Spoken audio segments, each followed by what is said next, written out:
What is up, wrestling fans? Welcome to episode number 718 of the Smark Moment Smack Talk Hot Tags of the Week. I'm your host, as always, Tony Mango, joined as always by Callum Wiggins. Hello. And Rob DeFelice. Hey. And all of you that are listening as well. So thank you for tuning in. Thank you for listening. And thank you in advance for leaving a comment below and telling us what you think about all the topics we talk about here today. Of course, if you are on whatever platform it is that has those comments, it's all greatly appreciated. And in particular, if you are heading over to the YouTube channel side of things, then make sure that you also hit the like button, subscribe, ring your notification bell, get your email alerts set up for the live shows that we do here. Also, toss a little spare change our way through the thanks button and the join button, which is the same as the Patreon. Pick up some merchandise while you can as well. And if you are just wanting to chat it up even more beyond the comment section on smarkoutmoment.com and YouTube and all that, then hit up the Discord channels that we have over on our server there. Come one, come all discussions for that whole like Smark Out Moment and even Fanboys Anonymous side of things are all welcome there. It's a great place to just hang out. So as far as hot tags, now we didn't do a main event for this week because I honestly did not feel like doing one. And it was just, my level of a lot of things is it says it's fading as much as my hairline is, and the setup of like not having a game plan and not really having an idea in mind that I felt like it would be particularly interesting and we needed to do was just like, all right, well then let's just not do one this week. There is a Darkcast for anyone that's curious and wants to check out a Sporkle quiz, and I forget the other website that I had done a bunch of tests for. It's kind of like a back to school idea. I figured I'd quiz myself on some things, and that's only available in the Darkcast here. So if you're on that, then check that out. We were potentially going to do a couple different other things. We could still get around to it. I know that some people are wondering when we're going to do our annual roster tier lists, and I don't know, maybe next week, maybe the week after, maybe we just don't for a little while until something happens that ends up switching it up or whatever. We'll figure that out down the line. But point being, we're giving you the hot tags this week as your one and only podcast that I have planned necessarily. Maybe there's going to be another one. I don't know. Maybe tomorrow night I just randomly decide to do one. But thank you for tuning in for this one. I apologize in advance for just my overall perpetual murky, cynical kind of point of view, but it'll carry over into some of these topics today. And if that annoys you, apologies. If that ends up making you happy, then, the entertainment value of annoyed Tony becomes an attraction on itself. Thankfully, we don't have a pay-per-view this weekend, so that's good. And we do have one next week with the Worlds Collide show on Friday. It's Friday, right? I think it's Friday. It is Friday. September 12th. Yeah, okay, so the Friday. So next week, we'll probably roll that into the hot tags. I don't think we'll do a dedicated Worlds Collide thing. Maybe we will. I don't know. But we got some pay-per-view things to talk about elsewhere, though, and that's one of our topics to just dive into right now. There has been an announcement of AEW pay-per-views are now going to be coming to HBO Max. And man, if you were worried about the price for that one, continue to worry, because it is $10 off and you still have to pay for the pay-per-view separately. AKA, this is not a deal for almost anybody. This is a deal for people that separately pay for each AEW pay-per-view and also pay for the AEW content and the other content that is on HBO Max and can get that $10 off. It's better than nothing. So that's something, but you should never just take what these companies are giving you as breadcrumbs and be like, sucking their cocks for it. It's Warner Brothers. They're idiots with the way that they've been doing a lot of their business, including their whole merger, then breaking up the merger. So this is a byproduct of that. This is when dumb people make dumb decisions, and then they are trying desperately not to find out when they fucked around. So I think that this is very stupid. And I think that for anybody that's going to jump into WWE is going to do the ESPN thing and all that. Yeah, I hate that too. So this isn't like one celebrates and the other one is, good company, bad company. They're both terrible when it comes to this stuff. Everything's too expensive, especially in this economy. And I have seen more of a reaction to this than almost any other thing outside of maybe the ESPN thing and I hope that this is a continuation and people actually do this, of everybody being like, wow, you're really making that VPN thing a real big, positive, because there's not as much value in these things. So how much you pay for the HBO Max thing, I'm not entirely sure, but I'm pretty sure that you would have to pay for the tier that's over $20 a month. Meaning that you overall, if you wanted to get HBO Max and AEW pay-per-views and you're thinking that this is going to be some big deal that you're going to get, you are essentially paying $10 to $15 for one of the other one to just be balanced out. And it kind of is a wash in the grand scheme of things. I'm assuming, now I'm talking out of my ass in some way, it's allegedly blah, blah, blah, speculation. I am assuming that Warner Brothers is like, wow, we really need to get more people to subscribe, and maybe we can eat a $10 buyback kind of compensation to AEW per pay-per-view, and that can convince people to give us the 20, and it's really just nickel and diming that, like, we'll give you $10 so that we can earn 15 thing. But I am not taking advantage of this deal. I know plenty of people that are not. I actually don't know a single person that is going to take advantage of this deal outside of people that were already paying for it anyway. I don't think a single person is going, that I'm aware of at least, is going to now either pay for AEW pay-per-views when they weren't before or pay for HBO Max when they weren't before. Now, Rob, you do both. Wow. Are you in the like, oh, I'm just happy that this is going to be potentially $10 less, or are you like, my God, this is bullshit? So on face value, I feel like this isn't the deal that I wanted it to be, but it's also, it's funny because we're going to talk about WrestlePalooza and how that's changed the AEW time slot, or at least people feel that way. I would be more upset if it was still, well, we're paying $10 for WWE, everything. But it seems like that's also going away. So it just feels like you're getting fucked entirely, and that everything that was good is now just going up in price and you're getting less content.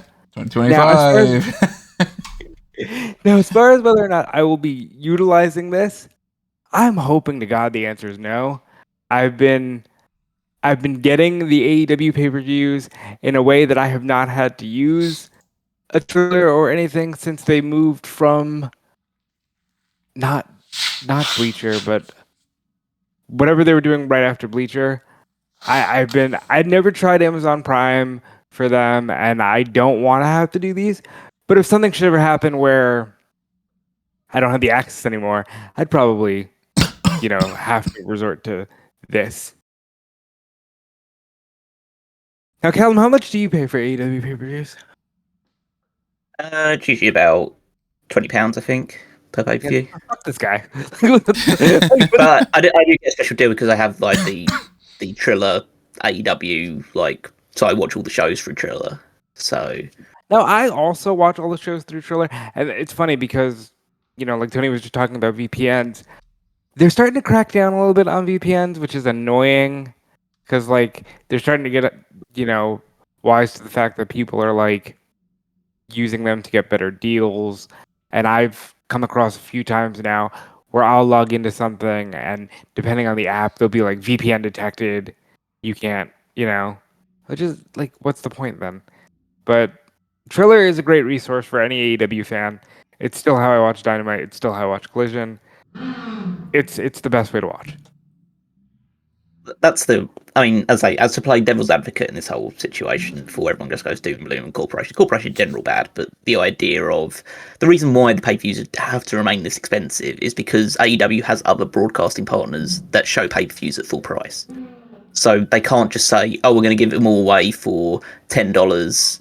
Just like $10 on top of your subscription fee on HBO Max, because why would anyone else then use Amazon Prime or Triller or any of the other broadcasting things they do for that? Maybe over time, the idea will be to cut away from the other pay-per-view partners they have, and just, or at least for the American side of things, because HBO Max is only available in America, I believe. And so then you only have it for HBO Max, and then at that point they can be a bit more competitive with their price because there's no other masters they have to serve for that reason, and they can then try and price it lower so they can maybe hit more people. But the realistic option is that people that are going to watch AEW pay-per-views will pay the price to watch AEW pay-per-views, because they're really, for the most part, AEW pay-per-views don't really miss in terms of their quality. And realistically, if they drop the price $10, how many more people are going to watch it? Is that much going to offset the amount of money they'd get for pricing it at the $40 price mark they're going to do it for? To drop it $10 extra, how many more people they have to watch it? Is it realistic that many more people are going to watch it? So I just think that you have to just go with commerciality. At the end of the day, they are a business, and businesses will do what business have to do to make money. So you can't just say, oh, let's drop it down to $10 because so many people watch it because it's cheaper. It's like, no, they won't, because nobody watched the WWE Network when it was super cheap to watch every single thing the WWE put on, both new and old, and still people didn't buy it. So don't be stupid. You can't be that stupid as a business person. Well, see, the big thing when it comes to a lot of this is, does AEW have a bigger fan base that can compensate for when you lower the price? It's like any other business. Like, if it's a restaurant and it's the whole like, well, we don't get a whole lot of people coming in, so our prices per plate have to be bigger. And then that drives the price away for people, where they go, well, I'm not paying $30 for that.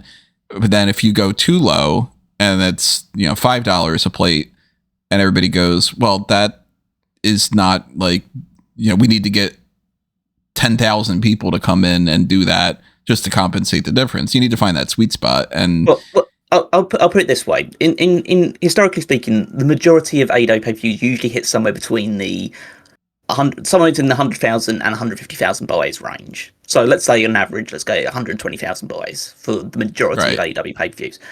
So if you're charging at $50, let's say $40 now for the price point. Well, let's go with the old thing, because it's $50 usually for that thing. So $50 price point at 120,000 buys, then you're making about, let's say about $6 million. About $6 million per pay-per-view. So if you drop the price down to, let's say you half that and go for 25, that means you need to have 250,000 people watching your pay-per-view.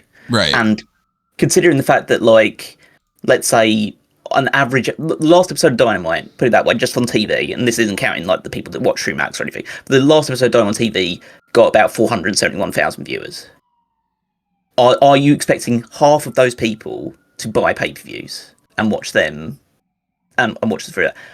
Realistically, the answer is no. Yeah, probably not, because you're not giving them a reason to want to convert over, and that big of a groundswell. Like, you're not. Yeah, you might get a few more, but you're not going to get. You might go from 120,000 buys to 150,000 buys, but it's not. You're going to lose money doing that.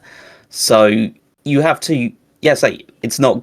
We would much rather everything was available free or for a much like reasonable price point as fans, just people that just want to consume stuff and not have to be like fucked in the arse by corporations all the time. But the fact of the matter is, that's what they have to do to make money.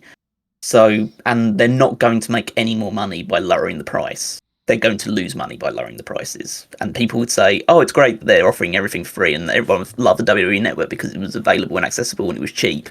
And as fans, we love that. But then the business completely tanks, and they realise they have to go a completely different direction because they're going to not necessarily die, but like they're really, really suffering over something which is so plainly stupid to do. Like, in any walk of life, you wouldn't do something willingly that's costing you so much money on a day-to-day basis. Like, it's just, that's like, it's not good for us, as people have to pay for all this stuff and all the other stuff we have to pay for as well. So I completely understand from that standpoint, but you have to understand where AEW is coming from a business standpoint as well. And then that's in that way. That's when people need to, and I'll just fucking say it because it's not like I'm not on some watch lists and stuff. People need to steal if they don't like this from every company. Because the only thing that ever triggers anything with any kind of change for companies is if you affect their bottom dollar. And it takes a while for it to have an effect, but when companies make too much money, they just continue to keep the ball rolling. And a company like a WWE is going to be like, well, we used to get $10 from the network, and now we're going to get a cutback from Peacock on NXT, and we're going to get this ESPN thing. We really want people to spend around $100 a month on things. So can you just be like paying 10 times the amount? The only way that they will ever respond is if you stop paying for it. So for anybody that wants to complain about AEW and the HBO Max thing and then just turn around and buy it, you are feeding into the system that you hate, and you cannot break the cycle by doing exactly what they want you to do and just being like, if I put a pouty face on, or, in the equivalent of other real world scenarios, if I hold up a sign that expresses that I'm a little bit upset about this and I don't like this, guys, they're going to go, all right, anyway. And then they're going to continue to do what they're doing. So steal from companies. It's not legal, but go ahead and do it if you want to take the risk. And don't buy things and don't watch if you are interested in not, being a part of that thing and not wanting to do something that is illegal. Or chip in a bunch of people and be like, hey, we all, there's a group of 10 friends that will get together for an AEW thing, and we all spend a couple dollars so that one person can have this account, and then we all go to that person's house and hang out.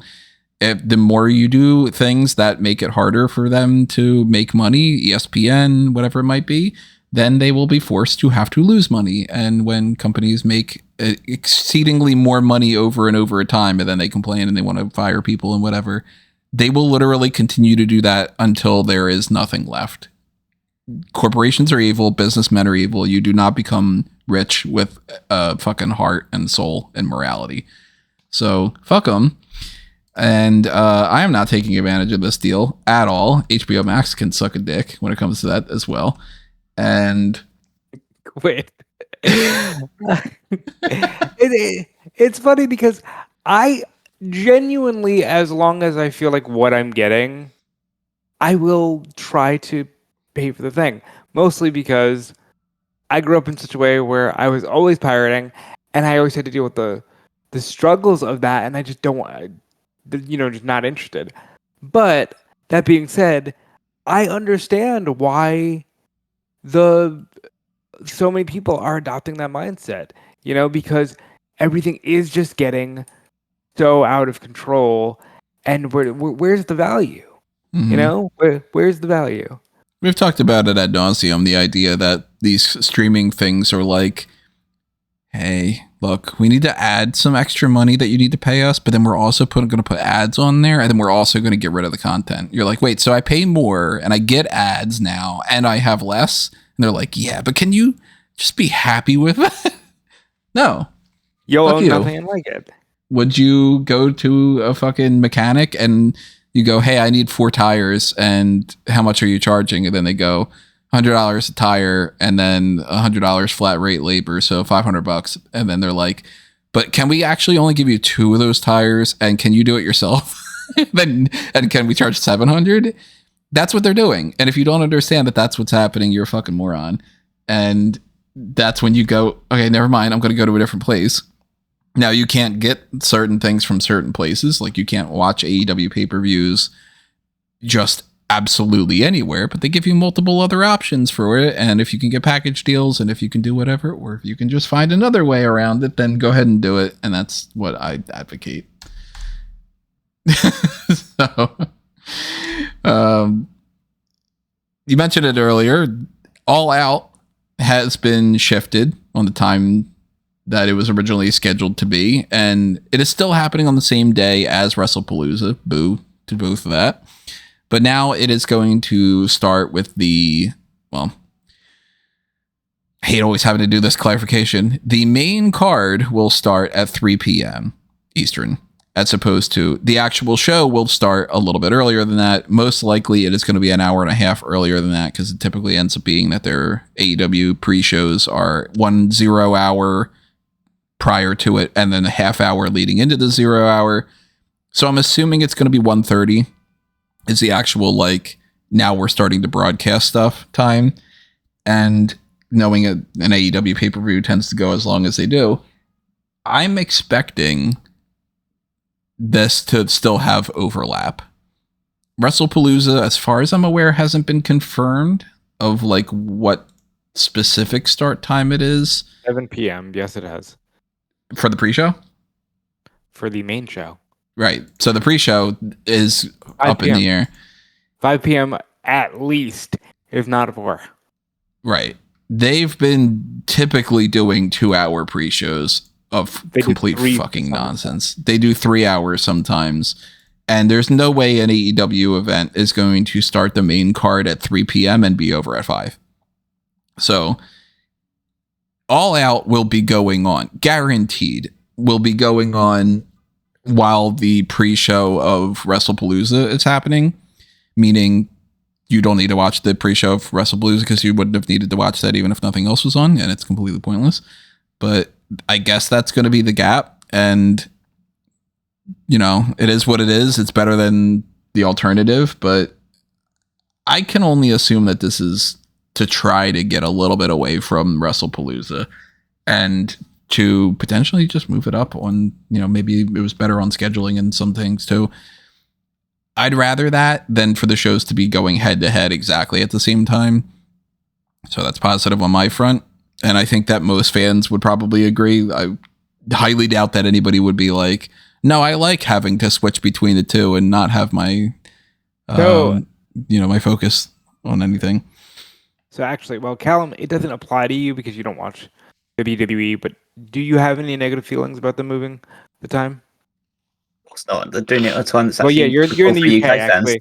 So that for you, yeah. I could actually like watch it without having to immediately like fall asleep afterwards or fall asleep during it because of what's happening. Go ahead. I'd say this is a smart move just for the sense of that you don't need to, as you say, compete with WWE and WrestlePalooza. Although I imagine that most AEW fans would watch the AEW show over the WWE one and maybe just tune in for when Cena or AJ Lee's on screen, and that's probably it really. So I think we don't need to. I wouldn't worry too much from that standpoint. But also that it's smart from AEW is going to go first. Essentially, AEW will have its show and will be going on first, and it will cross over with maybe the the kickoff show for WWE. But they get out there in their usual 4 or 5 hour window of the main show, however long that ends up going. Then by the time the people have watched that show, if they've decided that they're going to watch both shows, they're probably fucking exhausted by the time the WWE show comes on. Absolutely. Because they've just watched 4 or 5 hours of WWE. So then it's like, okay, well, now I'm really not into anything that WWE's putting on. Not that you wouldn't. Well, you wouldn't be anyway because it probably fucking sucks. But you're far less interested in anything that WWE are putting on because you've just watched an AEW show for like 4 or 5 hours. As the AEW usually do, you're usually pretty exhausted by the end of an AEW show anyway because they put so much on them. So yeah, it's smart for them to hit them first rather than try and go head to head, maybe lose some viewers. It means they should end up getting viewers they would have lost if for people that would be watching between both shows, or at least have their full attention for the full AEW show, and then means that they're probably either too tired or wouldn't even care to watch the WWE show live that they probably would be doing. So yeah, AEW's done a very smart move here, I think. Absolutely. I am 100% in agreement with there. Like you don't go through however many hours that this is going to be and be like, all right, well, AEW just had match. Man, I'm excited to hear talking. I'm excited for commercials because that's what WWE pay-per-views are these days. Is it's 60% bullshit and very rarely are you actually watching content in a stream that's long enough for you to keep your attention? They're writing their shows, and it's Raw and SmackDown. It's NXT. Well, NXT's not quite as much. NXT, they pack a lot in. But Raw and SmackDown and the pay-per-views are being written in WWE as background content and not something that you actively focus on. It's more like the way that people, and I'm at the point now where I actually think that this is something that's like a strategy that they have in mind. They probably sat down and they all talked about how, when you're watching a football game, you're not really watching a football game. You're sitting around, and how much time do they have per, actual action? And I saw a breakdown of this before about, I think it was football. And, the 11-minute game stretched out over 4 hours. Yeah, so I think that ridiculous, by the way. They actively do that. I think now is they're like, well, we're going to adopt that philosophy of we don't need to do fucking content in our content business. We just need to present the shell of a content, put some stuff in between. But when you're watching an AEW show, I get exhausted because it tends to be a lot of the same thing over and over again to me. And that's a different type of exhaustion. It's the same as how you can be tired but not sleepy just because your body's worn out. Or you can be overwhelmed from social stimulation, and you could also be overwhelmed because you don't have any social stimulation at all and you want to be stimulated. There's, things are spectrums. But when I get done watching an AEW show, I am fucking tired of pro wrestling. I don't want to see, at that point, another match of somebody flipping around and doing stuff. I want something completely different because I've just watched a string of 5 hours worth of the same thing. Same as how, as much as I like marathoning some content, even something like, when I did the Avengers marathon, I watched all the Avengers movies leading up to the first film. And I fucking love those movies. I love superheroes more than I love pro wrestling. But I'm pretty sure that the next day, after watching Iron Man all the way through Avengers for a 13-hour thing at the movie theater, I probably watched a comedy, or I probably watched a horror film, or I probably, you know what I mean? It's, variety's spice of life. And if you are tired of pro wrestling at the end of the AEW show and you go to the WWE thing, the alternative isn't, okay, well, the good thing is that they're not going to have the wrestling matches and that they're going to give you the advertisements that nobody wants to see. Nobody wants to see those. So I can only imagine this is going to be a bad thing for WrestlePalooza as far as the perception goes from people watching both. And I'll already say it in advance. I am fairly certain I'll do my post show. It'll be a combined post show. I'm not going to be able to squeeze one in there. Almost guaranteed that post show is going to start with me being like, the matches for AEW were pretty good. I don't have a whole lot to say about them. I have a lot to complain about with WWE for their moments, because it was just a few moments. And oh my God, I'm so glad that this is all over. So I will say I do have a negative. Somebody gave me the negative take on this, which actually I think Callum and you did a great job of being like, here's why it's smart for AEW. One of my friends was very upset because in her opinion, she's like, well, this sucks. This is AEW changing their show around because WWE Bullied booked the them. show. Now bullied them actually. Now I'm just of the opinion that I want every fucking AEW show to start at 12 in the afternoon so that I can, because I'll be able to consume it and not be sleepy. Because when it starts at, when the main card starts at 8 and it ends at 1 a.m., I'm usually just like, even if I love the guys, I'm so tired. So I'm fine with this. But that was the perspective that I heard of just like, fuck, they're bending the knee. But I think you guys actually had a good counter argument to that. I do think that a lot of this is kind of the bending the knee kind of idea, rather than it being pure this is the strategy thing. But I could see them having, multiple discussions when it comes to this. And it could just be maybe it also is more convenient for like timing of other things too. Sometimes that ends up being the case and there's not a conspiracy behind it. It's just one of those weird things that works out that way. So I think but I do want to talk very briefly about my personal experience with Backlash, because I mentioned this on Blue Sky, but like my job is changing to where I'm not directly covering pay-per-views as much. So that has allowed me to, all right, I just ordered some Five Guys. I'm going to sit down here. I'm going to watch this pay-per-view. Oh shit, I fell asleep. It's 8:20. I'm missing the show. I put it on. Roman and Bronson. The bell hasn't even rung yet. And I looked at the I said 8:20, whatever it was, 2:20. I'm like, you also said Backlash. Did I? Yeah. You're all over the place. Whatever. The Paris show. The Paris show. Yeah, Clash in Paris. And I'm like, oh, they haven't even started wrestling yet. Let me text Tony. Maybe I missed like an opening segment or something. And you're just like, no, they just haven't started yet. Okay.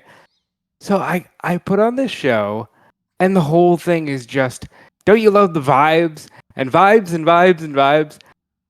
I tried to get into Roman and Bronson because I was having fun with the style of match they were doing. It was just like a fun, what would have been a WWE main event style 15, 20 years ago.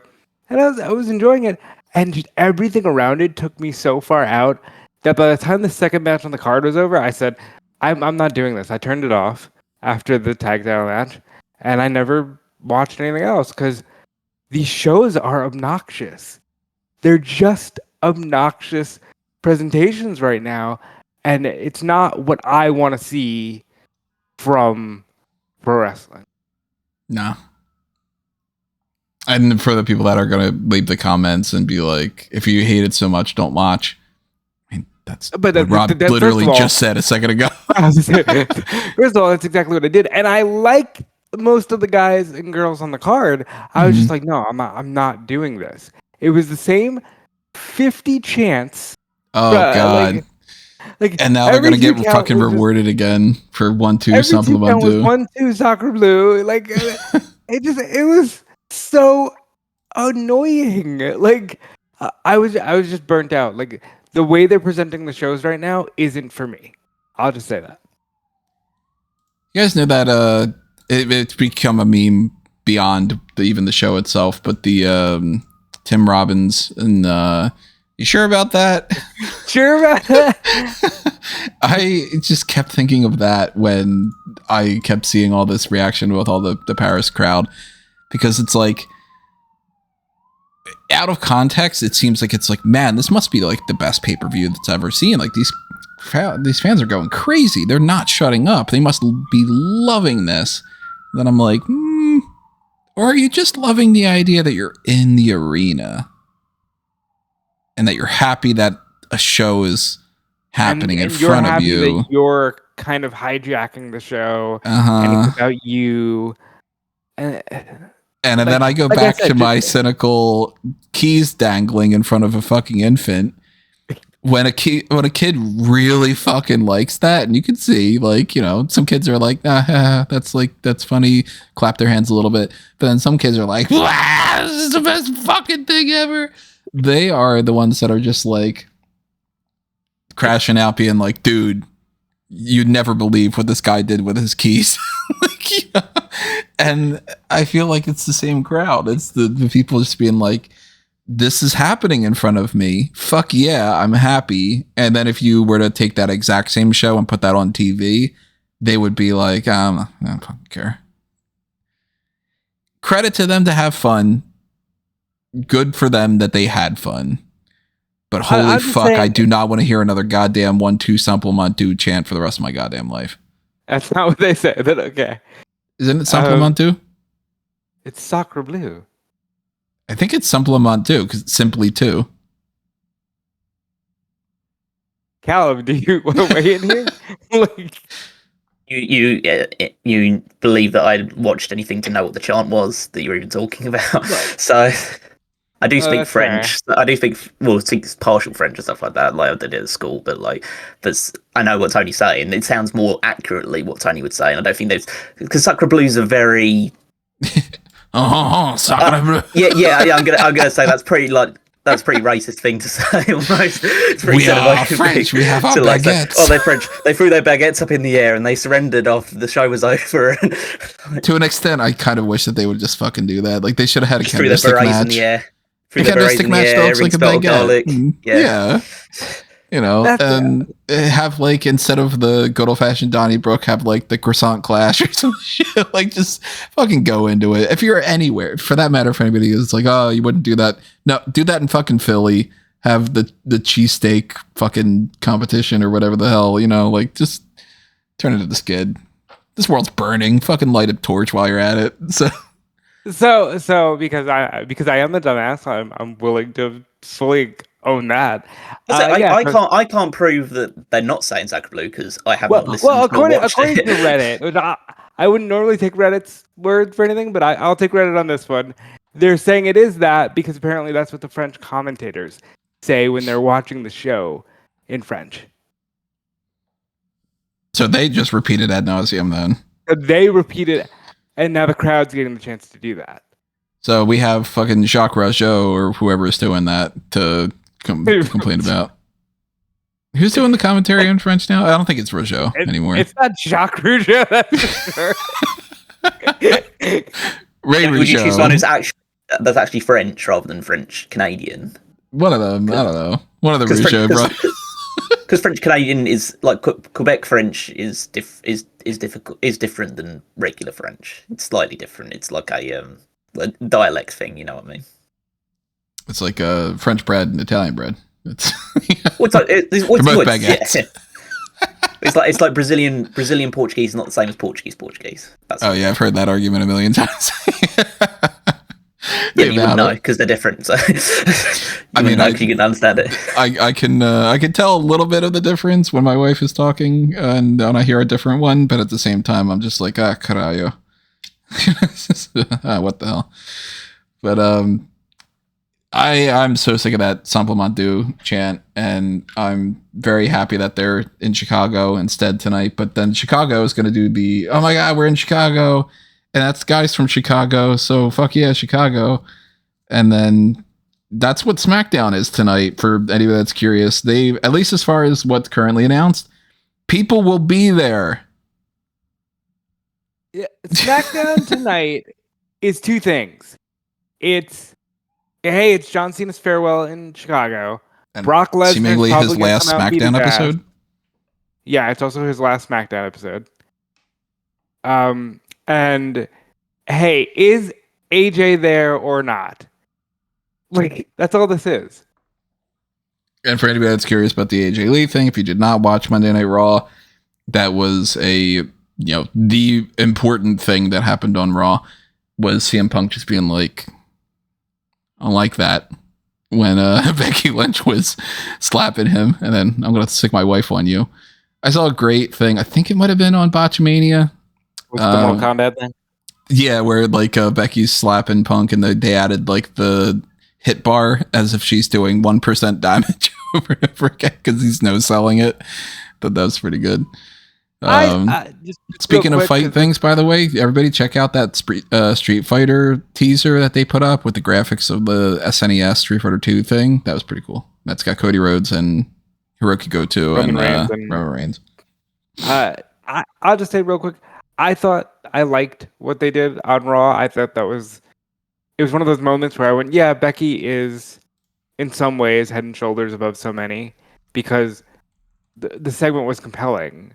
And like, it was one of the rare times where like Punk seemed dialed in to something. And I thought that was really good. But yeah, that's all SmackDown is tonight.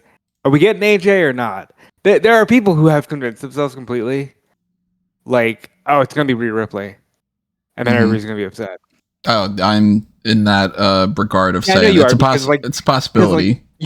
You have lost all hope. And you don't believe in any chance of goodness, and it's just like it's clearly AJ's gonna come out and Well, they're gonna do that. They spoiled it, didn't they? Well, Yeah, Okay, it's according to the shop thing. If that's so true. someone asked a question on WWE Shop about AJ Lee merch, and they responded that like AJ Lee coming back to the company or coming back to the doesn't necessarily mean she's going to be on this episode of SmackDown, but it's in Chicago. So what the fuck do you think it's going to be? She lives in Chicago, of course. well, I'm also of the belief that a fucking AI had to write that answer, had to, because it was just so like, well, AJ Lee is clearly coming back, and of course we're gonna have some fire merch, and I'm like, not even an intern would be like, yeah, she's coming back. Just wait for the merch. Well, I think it would be an AI response. AI. If the response would have been the AI, I think it would have also had, would you like me to compile a list of, or some kind of, or if it's my ChatGPT, you're right about that. I didn't do that right. And, you know, I mean, Chicago's as good of a time and place for her to pop up as any. They could milk this even longer if they wanted to. It's not like they haven't milked it as long as they have. People always assuming that AJ Lee could potentially come back as soon as Punk joined the company. But I do think, obviously, that I mean, if it's not AJ Lee, like, what the fuck? You know what I mean? If they are setting up like Bailey or fucking even Rhea Ripley, like as popular as Rhea Ripley is, if they're setting her up to just be the one that ends up showing up and helping Punk, she's going to get Rey Mysterio number 30 instead of Daniel Bryan reactions. Yeah, that's the correct way to compare that. Because if they're just doing Ripley, my argument is, well, that could have waited till Monday. Mm-hmm. He didn't need to be like, Chicago, home sweet home. It's like, and also Becky acknowledging the AJ chance. Like, Rhea Ripley could have just come out and helped them, you know? Right. The way that, you know, logic should work in pro wrestling when people are like, Jey Uso's getting the shit kicked out of him, and he's like, you know, getting wailed on by 3 people, and Jimmy is clearly in the back and waits until it's like, all right, you needed to give my brother 95% damage for me to run out and go, stop it. You know?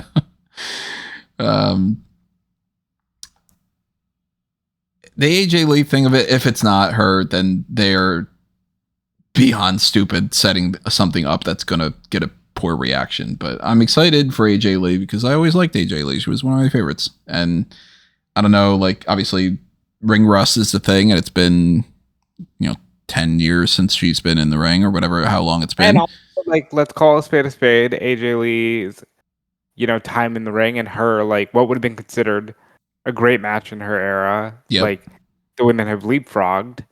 But well, that brings up another point. That's why I set it up that way. The Nikki Bella complaints about Wade Barrett essentially just telling the fucking truth. But hey, Wade Barrett just said what I said there. People don't like the truth when it paints them in anything other than the most, you know, amazing fucking light.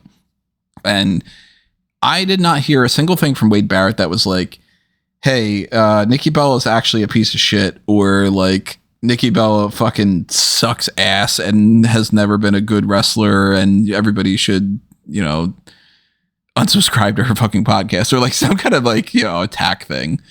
He was telling his job, by the way, a story about how, hey, in the grand scheme of things, when Nikki Bella was a pro wrestler and full time, it was during a different era where people like Becky Lynch were not the prevalent type of superstar.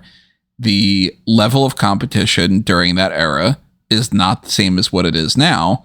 And can we see Nikki Bella overcome all of the negatives that are working in her factor for this match as the babyface and the underdog in a lot of ways?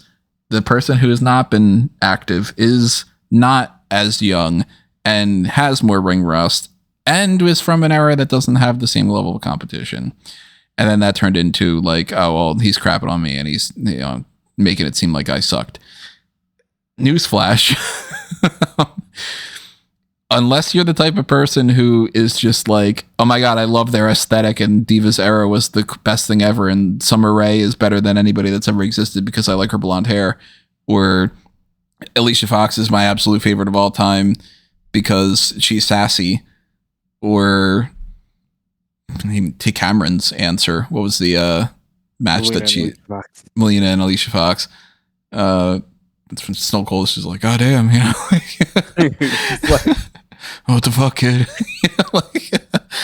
But it's honest. It's fucking honest. Like, you could be a Nikki Bella fan and fucking acknowledge that the same way, to use another analogy, because I'm Mr. Goddamn Analogy. Star Wars had amazing fucking special effects in 1977, or when did Star Wars come out? 75? 77. And pretty sure it's 77. At the time, mind-blowing. Fucking people jizzing themselves in the theater over the way that the fucking X-Wing looks. And then you look back at the original cut now and you go, oh, that's janky as shit. It's just true. Like, you could see the fucking wires. There might be charm to it. You might enjoy that. You know, you can still enjoy it. And you can still go back and watch a Divas match and be a fucking fan. But if you say that they have the same level of athleticism as the people that are there now, you're objectively wrong. Bianca Belair has done more athletic feats in the goddamn performance center where they keep track of people's long jump and shit like that than anything that Nikki Bella had ever done in the ring. It's just a fact. Nikki Bella would not be able to hang in an athletic competition with somebody like a Bianca or I mean, take your pick. People from Callie Armstrong from Evolve, not even somebody who's on the main roster or something like that. Or I would take Lola Vice as another example. Like, I'm not thinking that Lola Vice is the best performer that's ever existed in pro wrestling, but she could do more in the ring than Nikki Bella ever did. And that's just kind of a fact, but people don't like it when you don't just praise them and do all that. So I'm behind Wade Barrett on this one, 100%. Well, sorry, Nikki Bella fans. Well, Wade Barrett had initially tweeted out last night, hey, you know, I wish Nikki would have said something to me when I saw her at Raw. I didn't avoid her like she had claimed on her podcast. And he's since tweeted out, since we started this, that they've squashed it and they're good. And I think this was more just a vehicle for Nikki to talk about the critics without it actually directly being, I was offended by what Wade Barrett said on the pre-show. That's proxy for sure. Yeah, I think that was just a vehicle to talk about the critics who, you know, Nikki Bella had her critics after Sunday. Which, when you see how much she whiffed that fucking kick. Yeah. That is the only clip I've seen from the match. That's the main talking point is, goddamn, that was terrible. And look, people make mistakes. I fuck up. I fucked up articles. I fucked up podcasts. How many times do you hear me on a podcast go, blah, blah, blah, words? It's fine. Move on. Get over it. You know, people can complain when you fuck something up. And when you go to a restaurant and they go, fuck, we overcooked your steak. I'm sorry. I'll bring you a new one. Kind of want a steak now that I said that. Just immediately had an image in my head of like a sizzling steak. Yeah. You know, when it comes to the Wade Barrett thing and all that, like, I'm sure that they squashed it. I'm sure that they had their conversation. I'm sure we could probably write out the entire conversation of how it happened. Hey, do we got heat? What's going on? Oh, I was offended by that because I thought that you were kind of whatever. Oh, no, I didn't mean it like that. I was just trying to tell the story, whatever. Oh, okay, well, thank you. Bye. Or, hey, do we have heat? No, I was just like, I needed a vehicle to address this. Okay. We good? So you threw me under the bus for that. Ha ha ha. Okay, well, whatever. I'll see you Monday. Yeah. Call up your Bella army.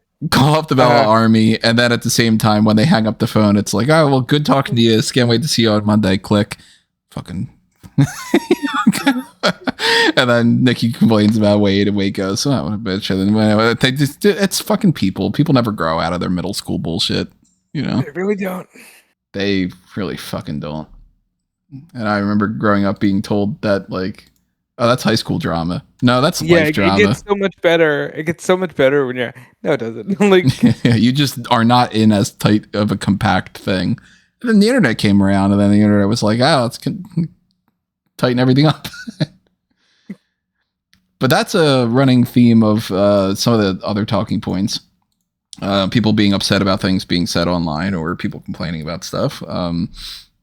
One of them being Ronda Rousey complaining about stuff. And then I support her calling Vince McMahon a creepy old pervert and, you know, different things like that. 100%. But then I also don't back her being like, they booked me against Alexa Bliss. Why'd they do that? It was only like she was uber fucking popular at the time. Yeah. You answered your question. First of all, you were slipping into Rodney Dangerfield there, and it tickled me. Second of all, Rodney Rousey. Ronda Dangerfield. I'm gonna respect her. When I read this quote, I was like, she knows what business she was in. Yeah, it's a business. That's the weird thing. It's like she knows what she knows what she signed up for, and she's like, just because she had a bunch of hot selling merch at the time. Yeah, that's how they make their decisions. I like that MJF called it. He had tweeted something of like, oh, it's almost like a business works like a business or some kind of thing. Like, oh, fucking it's shocker. Almost like professional wrestling is a business. Fucking shocker. Yeah. Head exploding emoji. Like, hey, I like you, MJF. And like, yeah, okay. If you went into the company thinking you were only going to get quote unquote the best competition of the in-ring thing or whatever, because you were, I don't know, stupid enough to think that this wasn't scripted and all, then yeah, of course Bliss does not compare, and UFC would not have that fight. She would get eviscerated by Ronda Rousey. But that's not you're a wrestler. Fucking WWE. And yeah, you're a WWE superstar. Yeah. At the same time, if you were UFC, Rey Mysterio wouldn't have fought the Great Khali. Certainly wouldn't have beaten him. He would have just gotten squashed like a little bug. That's, that's reality versus fake. But, she wants to complain and she wants to do her whole thing. But like Ronda to me strikes me as someone who's like, wrestling's so fake. Okay, cool. Like, but again, you know what you signed up for. Why are you surprised by the fakeness of wrestling? Like, it was just a weird thing to complain about. I also saw that she said that she did refuse to tap out to the disarmer. Which, again, you have some legitimacy to you. But, like, you could have taken the pin at WrestleMania 35 a little better. Yeah. I don't rag her too much on that because there are situations where it's like, maybe she just didn't realize her shoulder was like popping up a little bit. It still sucks that this big important thing, you can't show the finish to it. Because it's one thing if it's like Bandito messes up his flip from Brody King and that's a tag title change and that sucks. But it's just a tag title change on not the biggest show of the year and you can get around that. But when you do like the main event of WrestleMania, the first time, show of the year, first time yeah, like all that other kind of stuff, that's like, it's extra bad. But pretty much any time that Ronda Rousey says anything at this point, I'm just kind of like, all right, strap myself in for some kind of BS. Shout out to her for refusing to wrestle in the White House, though. Yeah, people should be refusing a lot of that stuff. Kenny Omega was another person complaining about some stuff, but this is more of a semantics thing. It's not quite as there's not much vitriol behind it. Kenny Omega was written off television and it's gonna be trying to heal some stuff up and doing whatever the hell we don't know. It's HIPAA and all that. He doesn't need to tell us. As far as I'm aware, there hasn't been like an announcement about like an appearance for Omega to be like, okay, well, we'll assume that he's probably going to be back around this time. But man, losing Omega and Ospreay and Strickland all at the same time, that sucks. Yeah, I mean, I feel like Omega, it could be a short-term thing, but he's missing All Out. Was the key to the Sean Ross Sapp Fightful Select report. Was, hey, he's missing All Out. He's got, booked appointments for doctors and stuff like that. Omega took exception to the fact that there was an aggregate account on social media that was like, Kenny Omega's missing All Out. He had planned time off. And I guess that makes it sound like, he's going to go take a vacation, sip on some mojitos in Hawaii or something. Mojito? Like, mojito? But, yeah, it sucks because I was hoping for Omega versus Alexander at All Out, but I guess that is not happening. Yeah, I mean, AEW is in a bad position right now in terms of a lot of their top baby faces departing that have really been built up a lot over the past year, particularly Ospreay and Strickland, but obviously Omega is such a pillar of that company, or has been since its foundation. So, and he's already been out a long time with his own injury, so to have him be away for a little while again due to whatever he's dealing with now, it's gonna hurt, but you've got Hangman there, and he's going through now his big babyface run on top. So hopefully he can carry forward, and hopefully that means that there's some other people that are willing to step up in his absence. Obviously we have Darby Allin that's doing stuff with the Death Riders right now. We're seeing more of Kevin Knight and Speedball Mike Daly up in that kind of level, Mark Briscoe. Maybe you get Eddie Kingston coming back sometime soon, who knows, but there's there are people that can help fill the gaps. It's just hopefully they're pushed and cemented well in that position while other people won't be available. This is the closest thing you'll ever get in an AEW to a classic Hogan era feud with the Heenan family or something. Because I feel like it's just going to be Hangman runs through all of the great wrestlers that the Don Callis family has, which you get Hangman Hechicero, Hangman Kyle Fletcher, Hangman Konosuke Takeshita, and then eventually Okada. These are all amazing matches. Well, it seems just based on what they did on the show that it looks like Kyle Fletcher's the next one up, will probably be the challenger at Fall Out. And that makes sense. Do TNT champion versus AEW champion. Yeah, they did it last year with Brian and Jungle Boy. Yeah, so I don't see why they necessarily wouldn't do the same thing here. I think that could, and it'll be a great match as well because Fletcher always puts out great matches in the ring. We know how good Hangman is, so I think for just a match where we know the title's not going to change hands, I think that's just a perfect option to have a really good match out of it. I think Alexander is probably moving towards be the next member of the Don Callis family to try his luck at the Ring of Honor World Championship, and I think that he's the one that probably can beat Bandito for it. But yeah, it's now time for some other people that were kind of lower positioned on the AEW babyface front to step up and hopefully grab the attention while they can. That's always the positive when people are out of commission for a little while, is there's always the chance that is a difference maker for somebody else's career. And, I'm sure that there's behind the scenes discussions of who's going to step up and prove that, you might have not given me the ball before, but if you give it to me, then we're going to score a touchdown. I don't know why I'm using the football analogy here. Especially because that's 10 minutes worth of that. We already talked about that. I'm curious to see where they end up going, and this could end up being the big difference maker for somebody's career to step up with these three people gone. So that's a potential positive, at least positive out of a negative. Speaking of negatives, Matt Riddle is another person we got to talk about. It's currently listed in my notes. I don't know if I'll change it as Matt Riddle continues to make headlines for the wrong reasons. So you guys from me in on one of these things I didn't know about. I had seen the thing about Matt Riddle basically just calling AJ Lee a whore, which is fucked up, bro. Don't do that. Oh, she got around or whatever. So did CM Punk. It's people in WWE all date within the company. NXT is basically college. and just people hooking up. College. It's like fucking Love Island. Yeah, it's got a better example for that. And to the point that, like, you don't even hear about a lot of this stuff. I had something on the other day where I think it was like a TikTok video or something where, yeah, it must have been like a TikTok or an Instagram thing.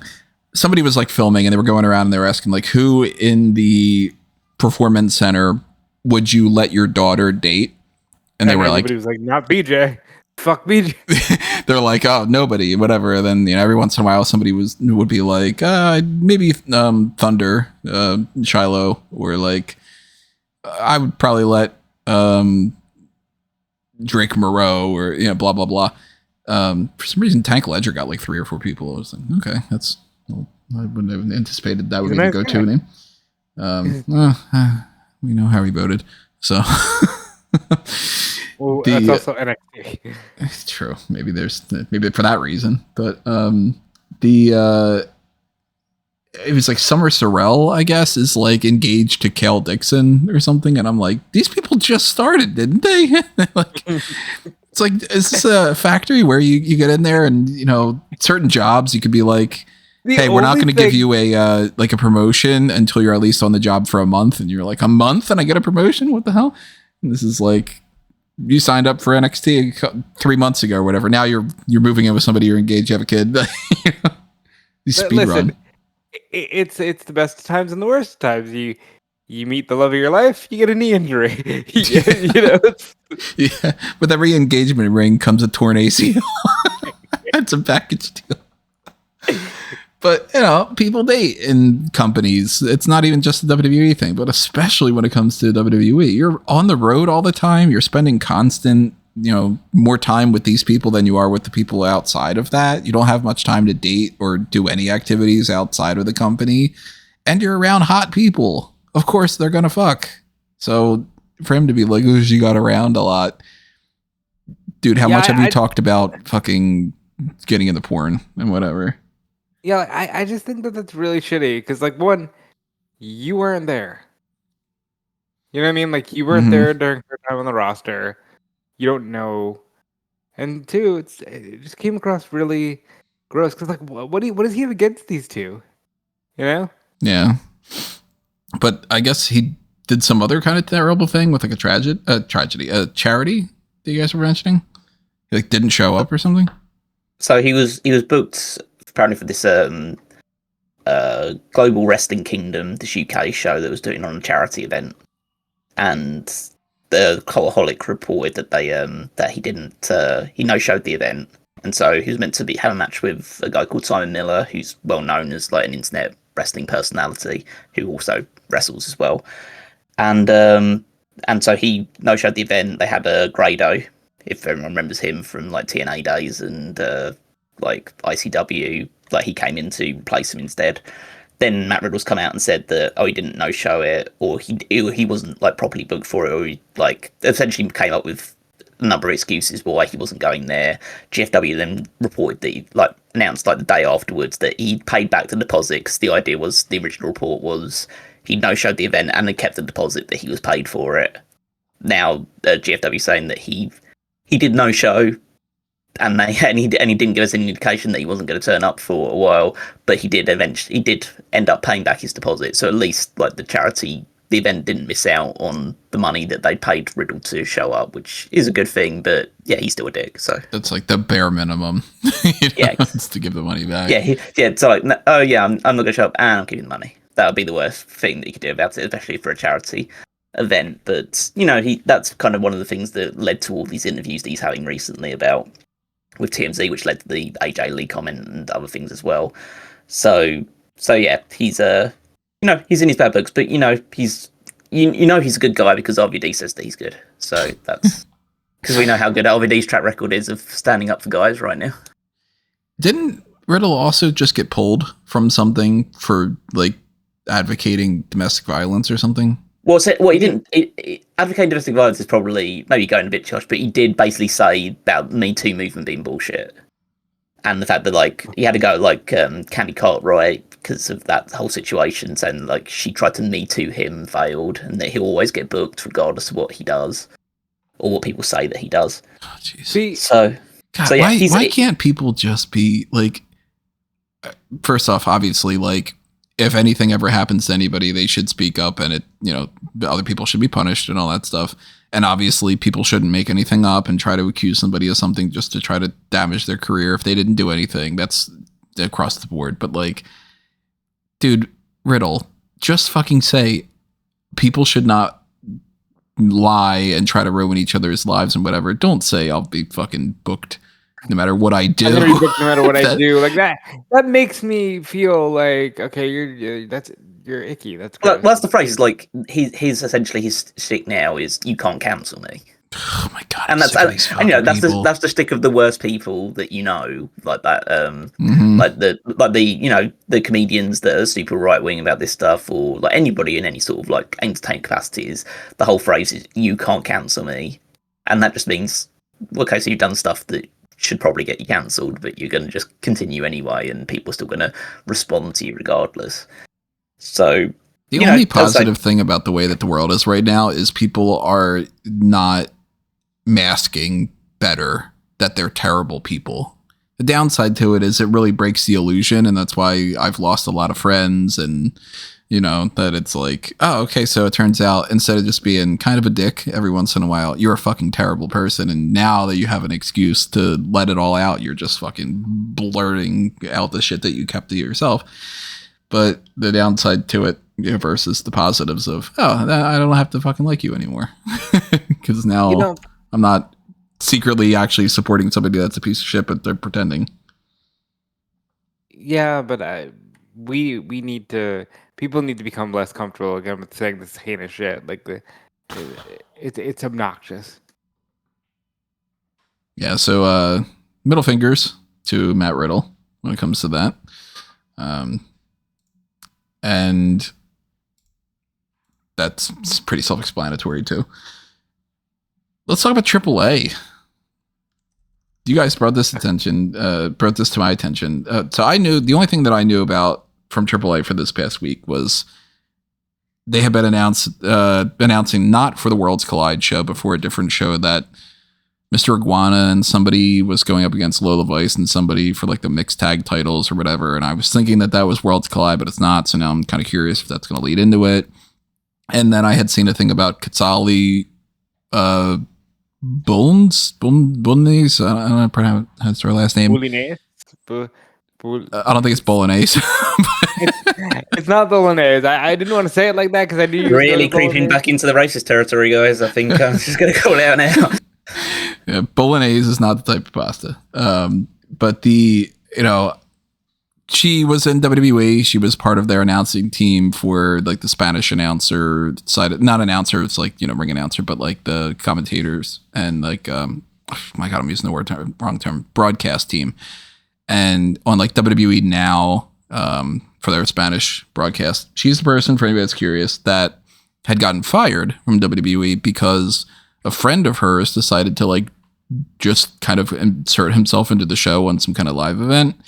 And she didn't tell WWE, she didn't clear it. It was just like, oh, let that guy do that. He's my buddy. And they were like, well, we don't fucking do that. So you're fired.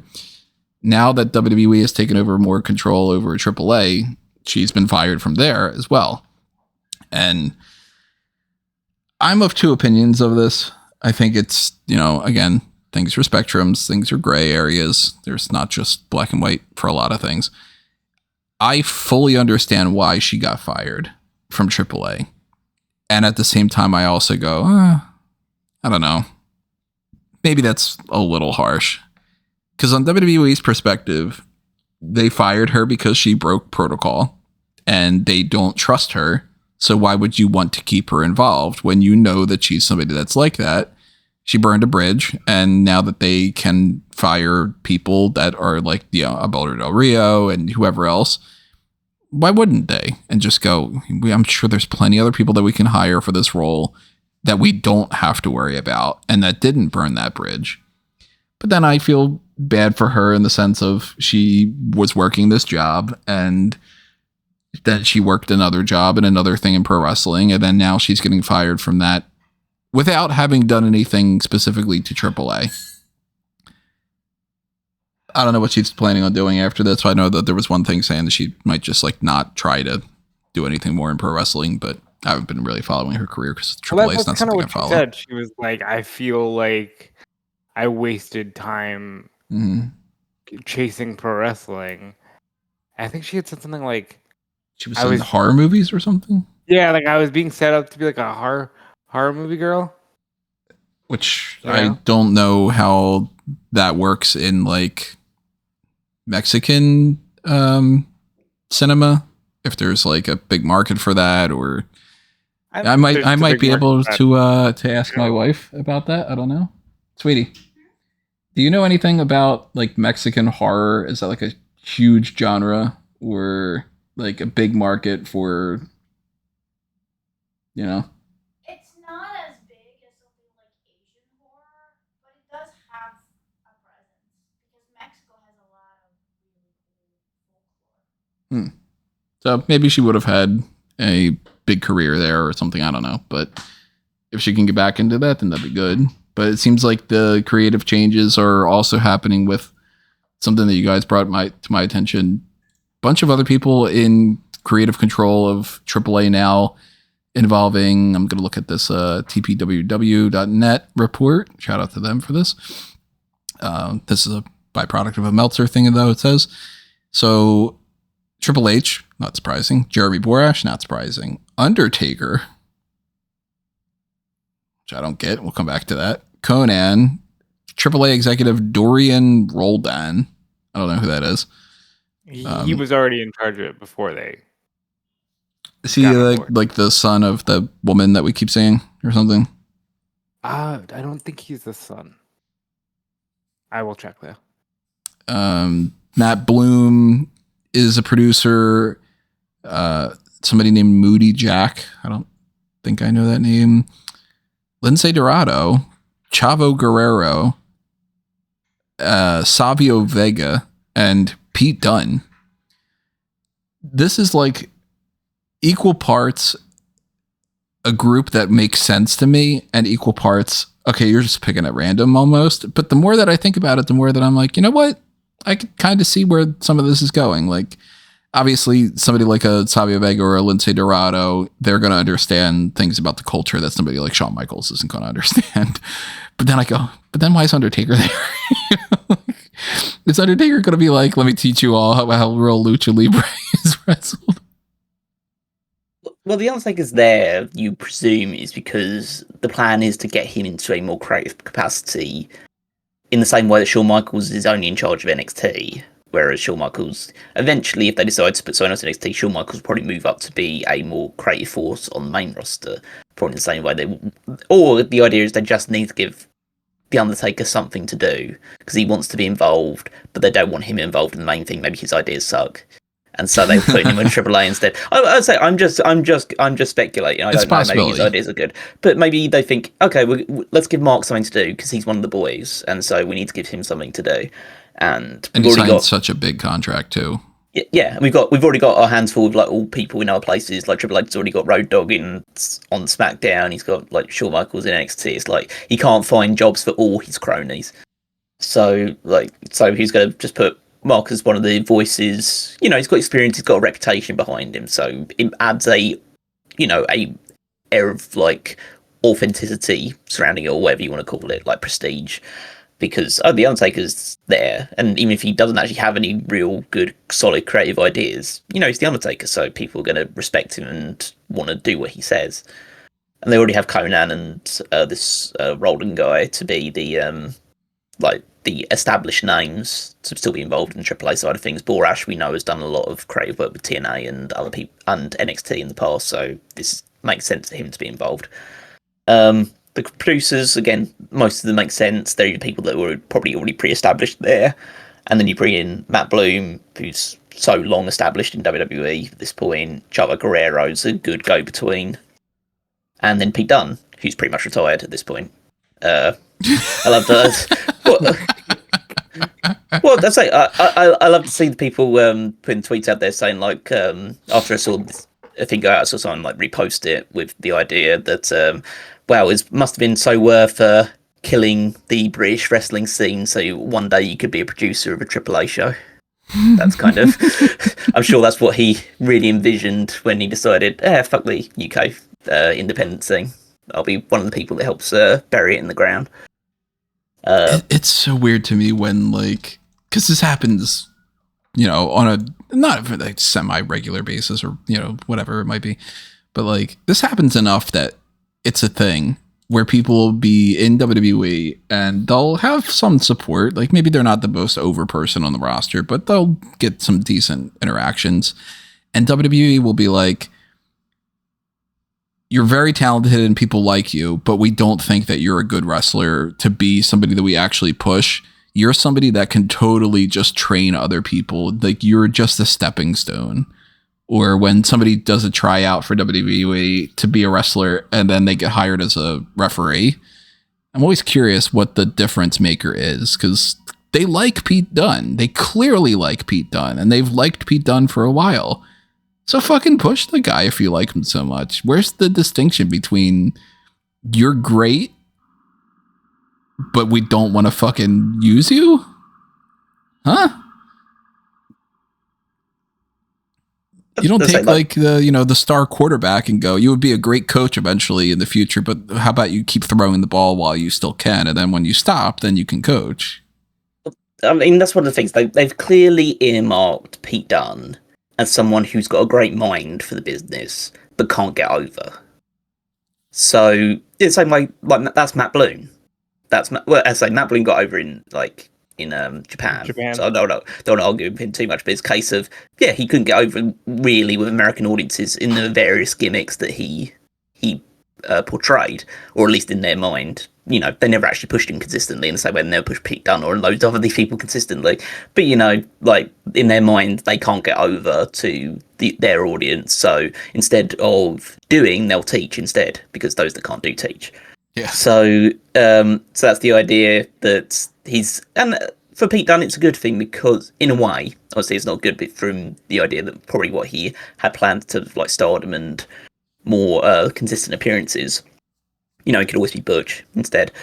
But it's the idea that being a producer or coming into that sort of role is a more sustainable career path, in the sense that wrestlers obviously have a expiry date. You can't go on forever, as much as Chris Jericho would have you believe otherwise. But you have to eventually draw the line somewhere.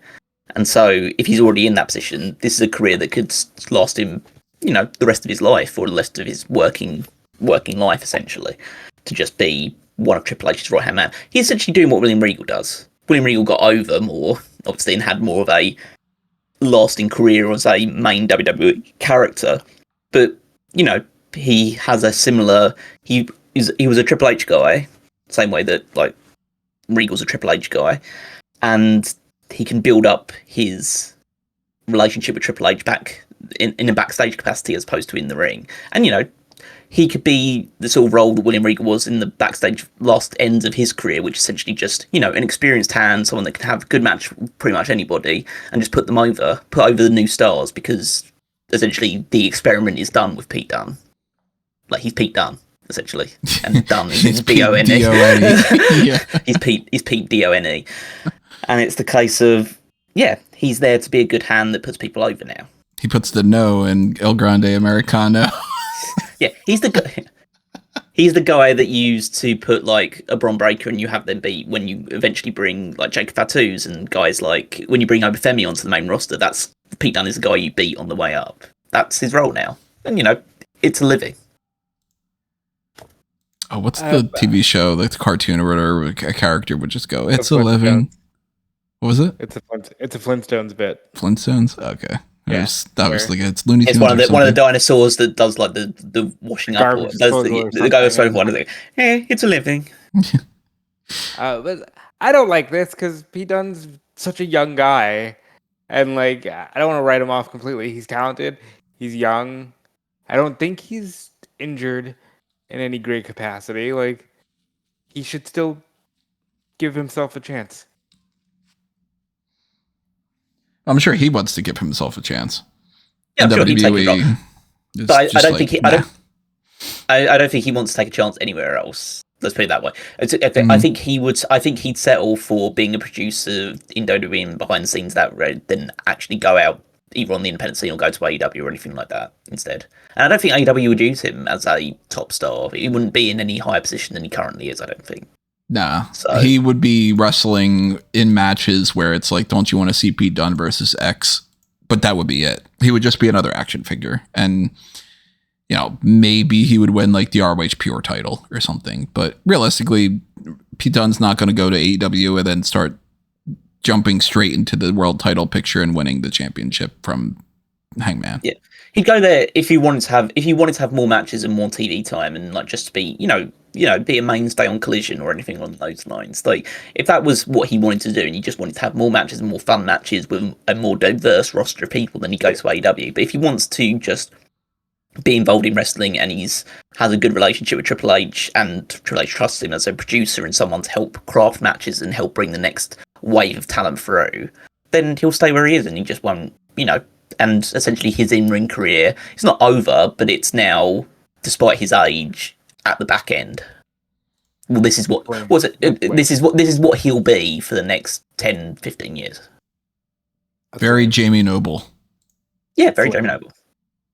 Without the enthusiasm to his voice, because Jamie Noble is very much like, Pete Dunne's the complete opposite.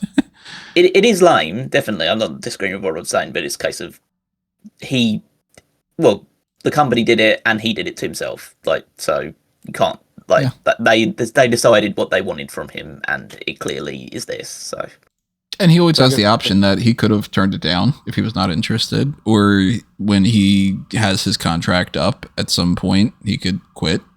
Yeah, exactly. If he wants to quit at that point, then we'll see if he does want to change and not just pigeonhole himself in this way going forward. But if he just continues to stick around, then he's got no one. Then you can't complain about it. He's got no one to blame for himself if that's the route he wants to take. Same for Shayna Baszler being like a producer. Yeah, but even Baszler, I think, had more moments in the sun than a Pete Dunne. Oh, definitely. But that's what they wanted from him. They just kept him in NXT too long, like they do with pretty much everybody. They just kept him in the lower promotions. They kept him on NXT UK, which was a dud. And then they kept him on NXT for way too long. And by the time he came to the main roster, they gave him, a sidekick character, Butch. And they didn't even call him his real name. So, they ruined him from the very start. So, of course he can't get over now. You butchered him from the start. Butchered him. It's funny. What else do we got going on here? I guess just TV talk. Just go back to that thing, because we just decided to just curtail into the Pete Dunne thing. Do we not just get into a bit of discussion about the fact that now WWE just not just owns AAA, but is now booking a AAA as well? Isn't that not? I understand the idea of if they own it, then they're going to do so. Yeah, but it's a case of, at least previously, they felt like there'd be a degree of separation, and that's the thing. It's I don't mind the idea of the bigger promotions buying out.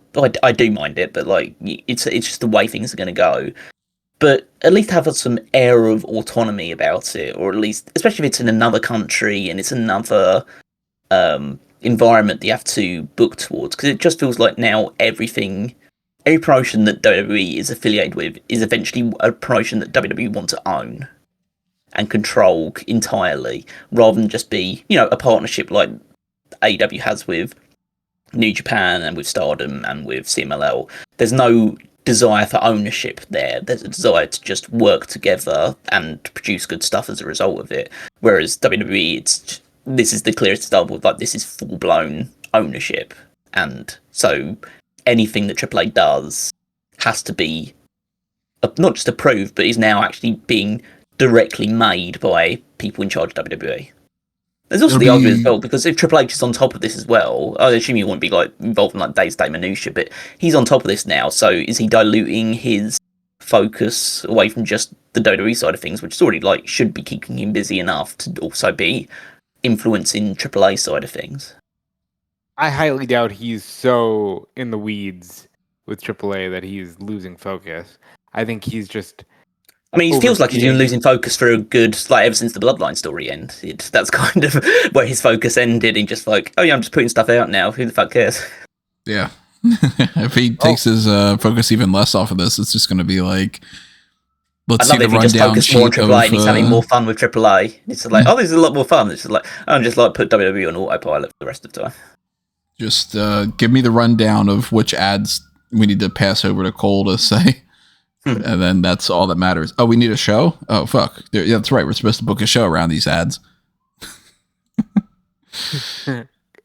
That's what AAA is going to stand for. Ads. Well, I made the joke that all WWE shows are AAA. They're just ads and arm movements because everybody just seems to be doing the thing where they move their arms. I don't understand. Undertaker working AAA is something that they had kind of talked about after Triple Mania. Like Triple H tweeted out, "Hey, if you told me Undertaker was a driving force behind AAA Lucha Libre in Mexico, I would have thought that was crazy." But here we are. And maybe it's just the thing of like Undertaker would rather try to help people understand a different audience than the modern American audience. I don't know. I am going to be very curious if it ends up being like you start seeing more characters that are a little bit more like Undertakers or something.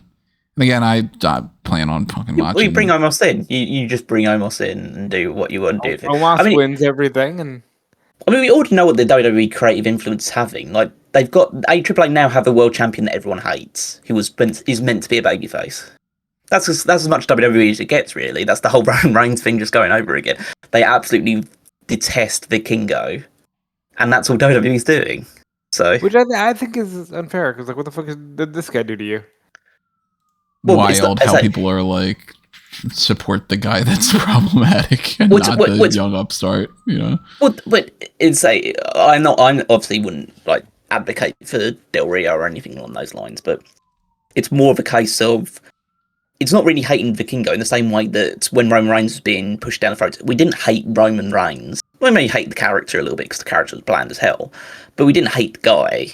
We hated the fact that he was just being shoved down our throats. Well, that's the same attitude the AAA are having now with Vikingo. It's a case of, oh, you've chosen him rather than the story that you've been building for a good number of months, maybe close to a year, with Patron and Latin Lover, and that being the big title feud. So we didn't need to give the title to Vikingo because he's a more palatable face for WWE. So that's like they don't like him because of how WWE is presenting him or has pushed him to the top in place of the story they were trying to do. As like you can like that, or depending on your perspective as someone who doesn't watch AAA, but you can understand why the fan base really is against that idea because it feels like they've lost. It feels like they're losing their promotion to then now at the whims of a promotion north of the border. Yeah, and it's going to be interesting to see if people from this fandom end up being like, all right, this has completely gone downhill now that we've gotten the WWE thing, or if they end up being like, oh shit, this is so much better because now it's WWE and that's like quote unquote, the big times, whatever. Obviously, it's different when it comes to if you're in Mexico, then AAA and CMLL are in many ways the big times. But I don't know the difference between that. I don't know a single person that actually watches AAA, so I can't ask anybody what their opinion is about that in the sense of like, I know that there are people that I could be like, hey, are you a big like basketball fan? Tell me what's going on in the world of basketball. Or I could reach out to like Peyton or Drew and be like, what's the scandal in baseball or Wago with UFC or boxing or whatever. I don't know anybody that watches AAA. So the difference maker, maybe it's going to be a positive in the long run. Maybe it upsets a lot of people. Maybe it ends up being something that waters it down in a way that everybody hates. And then it just becomes NXT Mexico without that name. And everything is as bland and cookie cutter as the rest of the stuff in WWE. But it's very interesting to me that they have this group of people, and like, it sucks for Carlito, man. Because Carlito was like apparently advocating for that kind of a role, and they were just like, nah, fuck you. let's go back and talk about some TV stuff, just to recap any other little bits and pieces that we missed along the way. Monday Night Raw. Well, actually, I guess we should talk about SmackDown. SmackDown had a few things that happened on there that were pretty noteworthy. One of them being Sami Zayn won the United States Championship from Solo Sikoa. So Sami Zayn will be on SmackDown tonight. That's one of their advertisements. Just, hey, he quote unquote returns to SmackDown as if he wasn't there. I hate that with a passion. The turn on Sami Zayn is strong, at least on the social media that I see. I see a lot of people who have Sami Zayn fatigue, which I think is fucking crazy. Like The Sammy Hogan stuff. Yeah, Love that thing. Not only the Sammy Hogan stuff, but like people being like, "Oh, this isn't it." Sami Zayn being an underdog when all he does is win. It's like, okay, so do you want to root for anybody, or do you just like the idea of thinking you're uplifting whoever they're not utilizing? I saw this one. I saw we lost Karrion Kross for this. I like Karrion Kross. But are we seriously? Are we doing that? Like, because Sami Zayn won the U.S. title, not even like a world title, but like the mid-card title. I think it's ridiculous. I think it does get to a point where after a while it becomes a self-fulfilling prophecy. You do this stuff enough, and then you justify the idiot Eric Bischoffs of the world and the people who are like, don't bother listening to social media, because you end up proving that, yeah, you're just chasing whatever trend, you know? Oh, Cross is popular, we're gonna get behind that. Oh wait, Sami Zayn's winning matches now, we hate him. Yeah, I don't get this contrarian thing that's been the past 10 plus years of just like, you only actually care about complaining. You don't actually care about getting any results. Because like, for anybody that's like, and I get this all the time, but like Tony only complains about things. I complain about things because I want it to be better, and I'm calling out what I don't like. And when they fix things, I never want something to be bad for the sake of complaining, and I always want something to be good.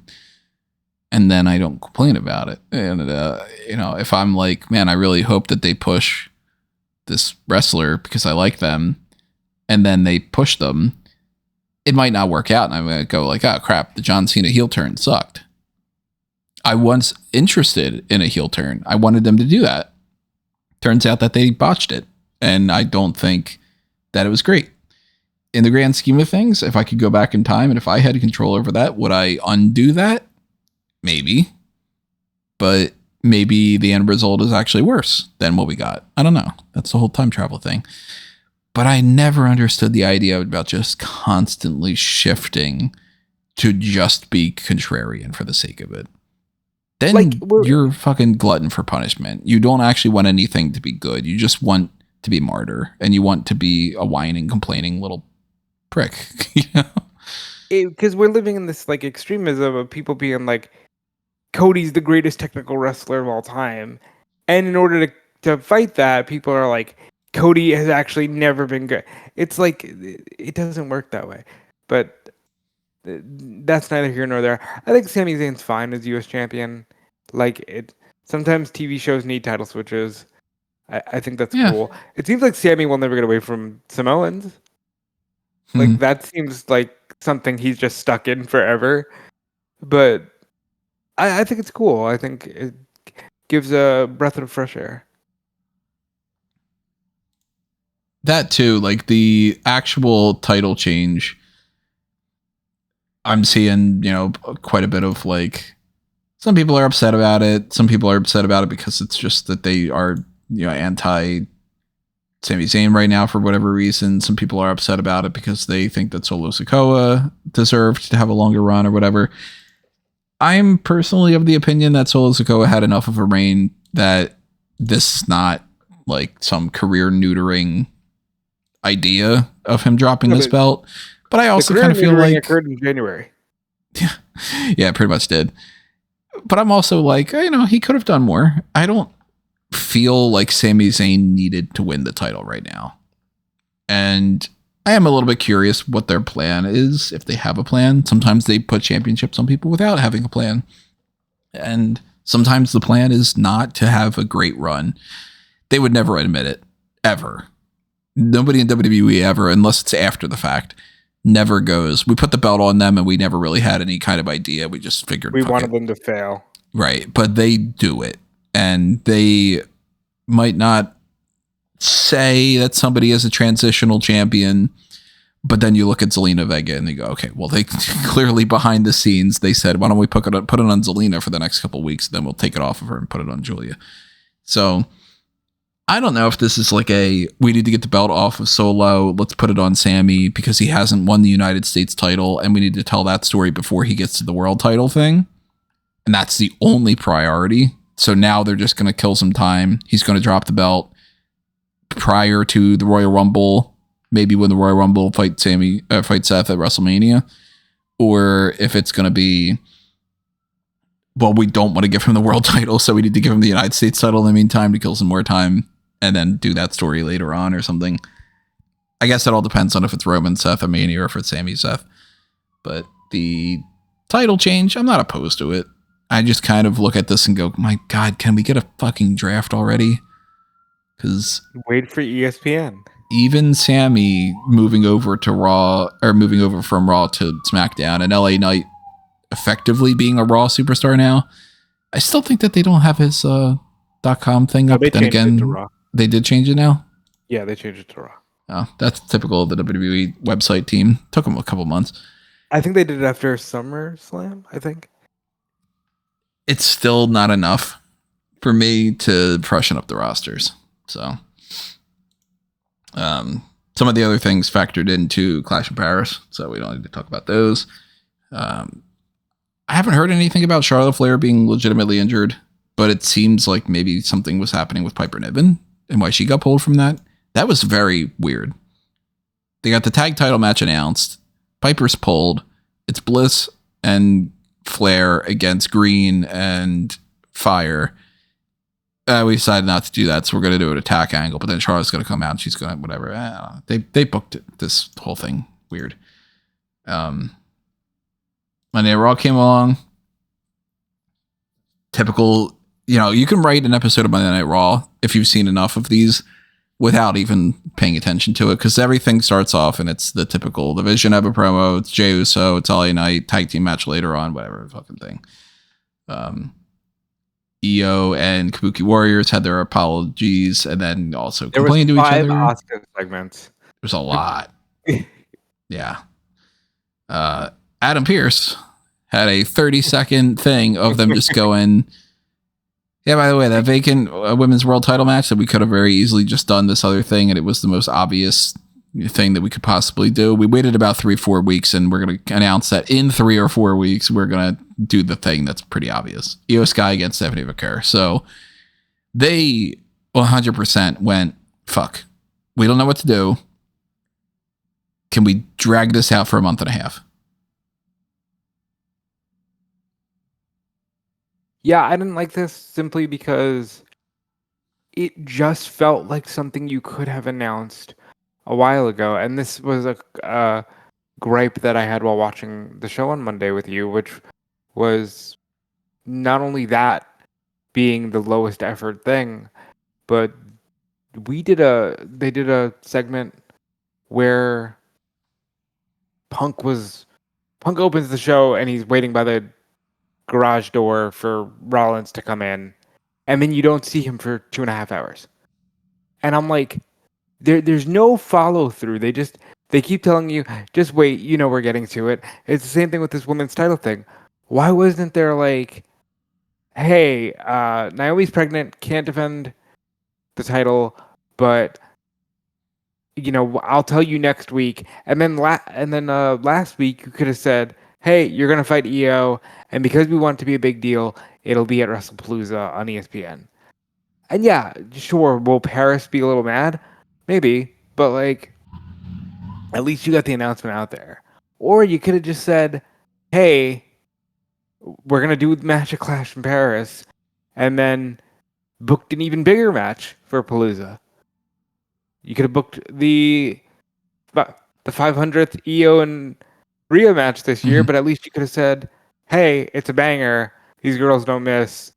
And they killed it at Evolution. You know, like there's a way to do this and still move the story forward. It feels like they're just like, well, we have to kill time. We can't move the story forward. And that's the part I don't like. Yeah, WWE writers do not understand the difference between long does not mean epic, and dragging out one plot line does not mean that you are progressing the story if you just keep hitting the same beats all over again. And the same as the idea of like, you can't treat this like you can only have 30 seconds of a real quick, hey, by the way, it's Stephanie Vancouver against CEO Sky. Anyway, we have CM Punk in the background. Let's go to this Finn Balor and Dragon Lee match. You can't treat it like that. And then when you come around to it the week of WrestlePalooza, go, fuck, why is everybody not going crazy about this? This is the most important, craziest thing in the world. This is amazing. We should have, everybody should be going nuts. Like, well, you don't care. You didn't give people a reason to care. And I mean, granted, this could just be me and Tony being grumpy. Like, maybe people do care. You know what I mean? Maybe it is just us. I think the people that care legitimately are the obsessive fans that just care no matter what. It's the same as the stan culture. It's the same as the sickos in AEW. It's the people that are going to be like tuning into SmackDown tonight being like, AJ Lee is going to be there.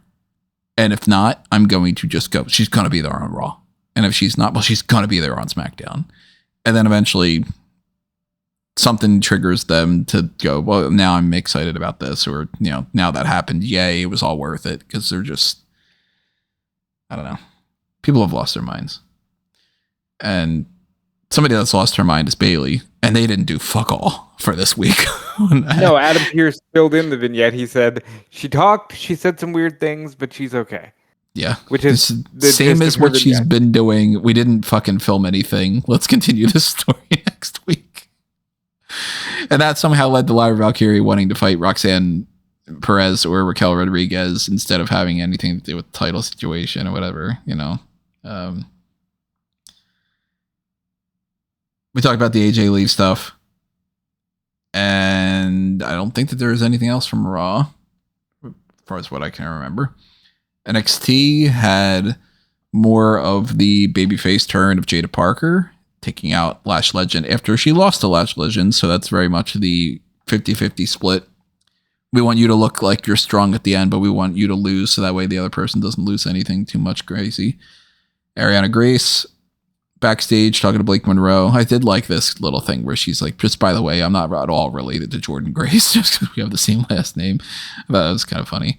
But that led into...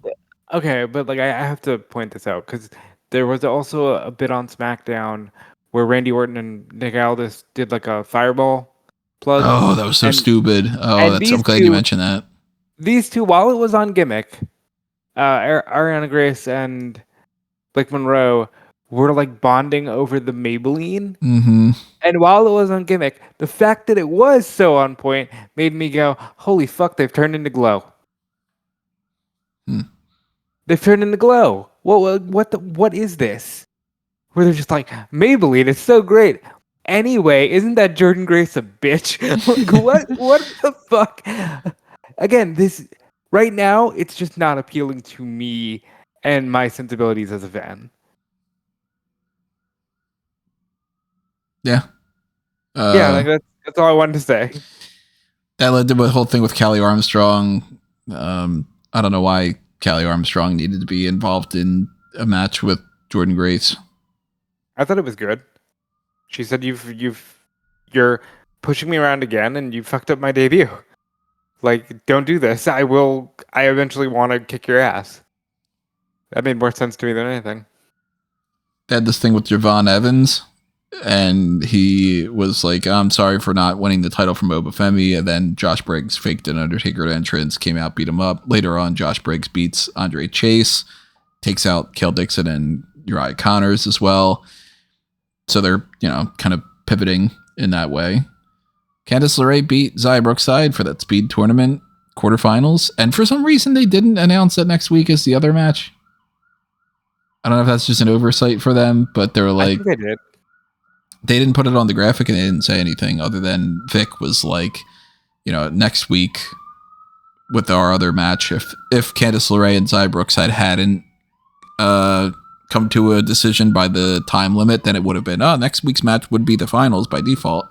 But then when they were giving the rundown of the card, it was like, next week is this and that and that and that. And they didn't mention the speed thing at all. So maybe they didn't have a picture of Fabio Patri or something. Maybe. For some reason, they didn't announce it. Whether it's not scheduled for next week, or they completely fucking forgot about it, or there's some kind of issue. Dark State. They do the Dark State. And we're getting a triple threat tag team match, elimination match, I guess, next week for a future women's tag team title shot. The Cullings, Aruka, and Fatal Influence. None of them are going to win the belts. So, whatever. I'm assuming it's Fatal Influence. Unless they wanted to call up, you can always use those to call up a team, but I don't think they're winning the belts. Yeah. And then over on the AEW side of things, rounding out that, Gabe Kidd and Darby Allin fought with each other again. Gabe Kidd got put in the body bag and driven off. So a lot of body bag stuff happening. It's Darby Allin. Yeah. And the more that they do that, the more that I am kind of saying, all right, well, instead of going with the casket coffin thing, maybe they'll just do a body bag instead. We've had body bag matches. It's basically the same concept. I mean, that's what they did to Darby, like at the start of this whole Death Rider thing. They put him in a body bag as well, and then kicked him down the stairs and all that stuff. So yeah, I think that a body bag match would make sense. It feels like that's apropos. They're doing a lot of like the brawling stuff around the building, but I think that's just like the ECW influence coming into everything. 2300 Arena apparently also gave some kind of like induction thing to Taz off air, and that he said he didn't want on the air because he wanted to focus on the talent. So good guy, Taz. Yeah, it's one of those things of one of the things that I absolutely disagree with Meltzer saying. I'm not one that like just bemoans him for everything, but he said, I disagree with that take because like you need to respect history and. Look, it's fucking Taz's decision. It's like, don't tell him I disagree with your choice not to do this. I can celebrate you. Yeah, but yeah, we should let us celebrate you and take time away from like the action. That's the issue that everyone's been talking about. Like, yeah, nostalgia is important, and we need to like, we should respect history and the people that have paved the way. But it's a case of there's just too much of people just sticking around for too long, taking up too much time. And Taz says, I haven't wrestled since like the early 2000s, and. Like I'm a commentator now, and it's nice that they did this thing for me, and I'm happy to like be recognised off air. But like, I'm not taking time away from people that are actually putting the hours in and need the TV time right now. It's like, so yeah, I have nothing but respect for Taz for that take. Yeah, like if it's Taz making that decision, you can't even complain and be like, Tony Khan should have done that for Taz or something. That's like complaining that somebody gave money to charity or something. Like, So I feel like Taz has been away from the game long enough that he's like, yeah, I don't need to take time away. Like I haven't been an active wrestler in 23, 24 years. 2002 was the last time he ever really was a full-time wrestler, I'd say. Yeah, so there you go, like 23 years. Especially for the ECW stuff, it's been 25 years. I feel like Taz has a good head on his shoulders about that kind of stuff. Good head on his shoulder, Jones over there. Good guy Jones. Mercedes Moné retained over Alex Windsor to no surprise, and then had a match where they were going to do a handshake afterward, but Moné gave him a middle finger, and then Riho made her return, and she immediately got booked for a title match that she is going to lose. It's been a while since we saw Riho. Yeah, well, that's what Riho does. It's like she's there for like 2 months, then disappears for 6, and then comes back for 2 months. And everyone gets super excited about it. I think I love just the meme culture surrounding it about every time that WWE does like the counter booking or anything like that, they just call up Riho, and the whole Thanos thing of like Triple H is scared of Riho, and that's like the main thing. that they build it around. So that's funny. And let's say Rio's a lot of fun as well. She has great. She often has great matches. I'm sure she'll have great matches with Mercedes as well. But yeah, it's the likelihood is that she'll lose. But I'm here for the fun match. I did see people arguing the height of Riho compared to AJ Lee. There are some idiots, people that go super over the top with the AEW thing about saying like, oh, people are super excited that AJ Lee's coming back and she's 5'2", and people say like Riho's too small to be convincing as a wrestler and she's 5'1", and so there's not really that much difference between it. But I think people are just making up that thing in their head because I'm sure there are some people that take that perspective just because there are people that just will hate anything that AEW does, even if it's exactly the same as what WWE are doing or similar in any respect. But it's there are also people that are just conflating that and making up that people are saying that sort of thing just because they can try and get one over on WWE. So it's the brand wars. You got to live with it. Like, I'm not personally a huge fan of Riho. When she won the title originally and she was actually like the active competitor, I wasn't super duper impressed. Like, she's good, but she's not somebody that there's nobody that I'm like, man, I would want to see Riho versus blank. But that's the same for like 85% of both companies. Like, yeah, if you told me like, oh, name me a dream match with Mark Davis, I'd be like, I don't fucking know. He's fine. But I'm not going to go, goddamn, man, I want that Jamar Hampton versus so-and-so match. Okay, yeah, whatever. But Riho's as fine of an opponent for Mercedes to beat as everybody else is. And at least somebody slightly different because we haven't seen that match yet. So, cool, fine, whatever, moving on. I liked that they addressed the thing with the Ops and Hook, where backstage Smojo and Powerhouse Hobbs were talking with Renee and Hook was there, and they had done this whole thing at the beginning of the thing where Hook came out to help out with his song that I'm still not used to. I don't understand the philosophy behind this, but maybe it's just not speaking to me. Maybe this is like, I'm too old for kids these days to understand some kind of fucking vibe thing or something. Not the biggest fan of Gen Alpha and all that to begin with, but anyway. I liked how they made this. Hook was mad. He said, you replaced my body before it even got cold. And Joe said, that's not really fucking true. It kind of is because you weren't ready. And Hobbs was. So yeah, we called him up. He stepped up. He's our champion now. We've got your back. We're still cool with you. And sooner or later, you're going to come and you're going to need the Ops. And we've got no fucking problems with you. I like how they did that. I thought that was very like, I don't want to say mature, but like logical, and the way that a real conversation would go down and the way that characters would actually act instead of, the world of pro wrestling where you hang out backstage and you look at a monitor, 3/4 profile. Yeah. This is very not pro wrestling. I liked it. Well, it's very much AEW characters are real. WWE ones are caricatures. So I was like, I know people say that's me being biased. Like, there are some AEW wrestlers that are more caricatures. Tony Storm. But no, because that's the thing. Is like I think that Tony is like that now, to the point where she's so built into it that I just think that she's like that now. And I think Harley Cameron's just nuts in real life. Like, that's how deep it goes, that I can believe that they're just that crazy in reality.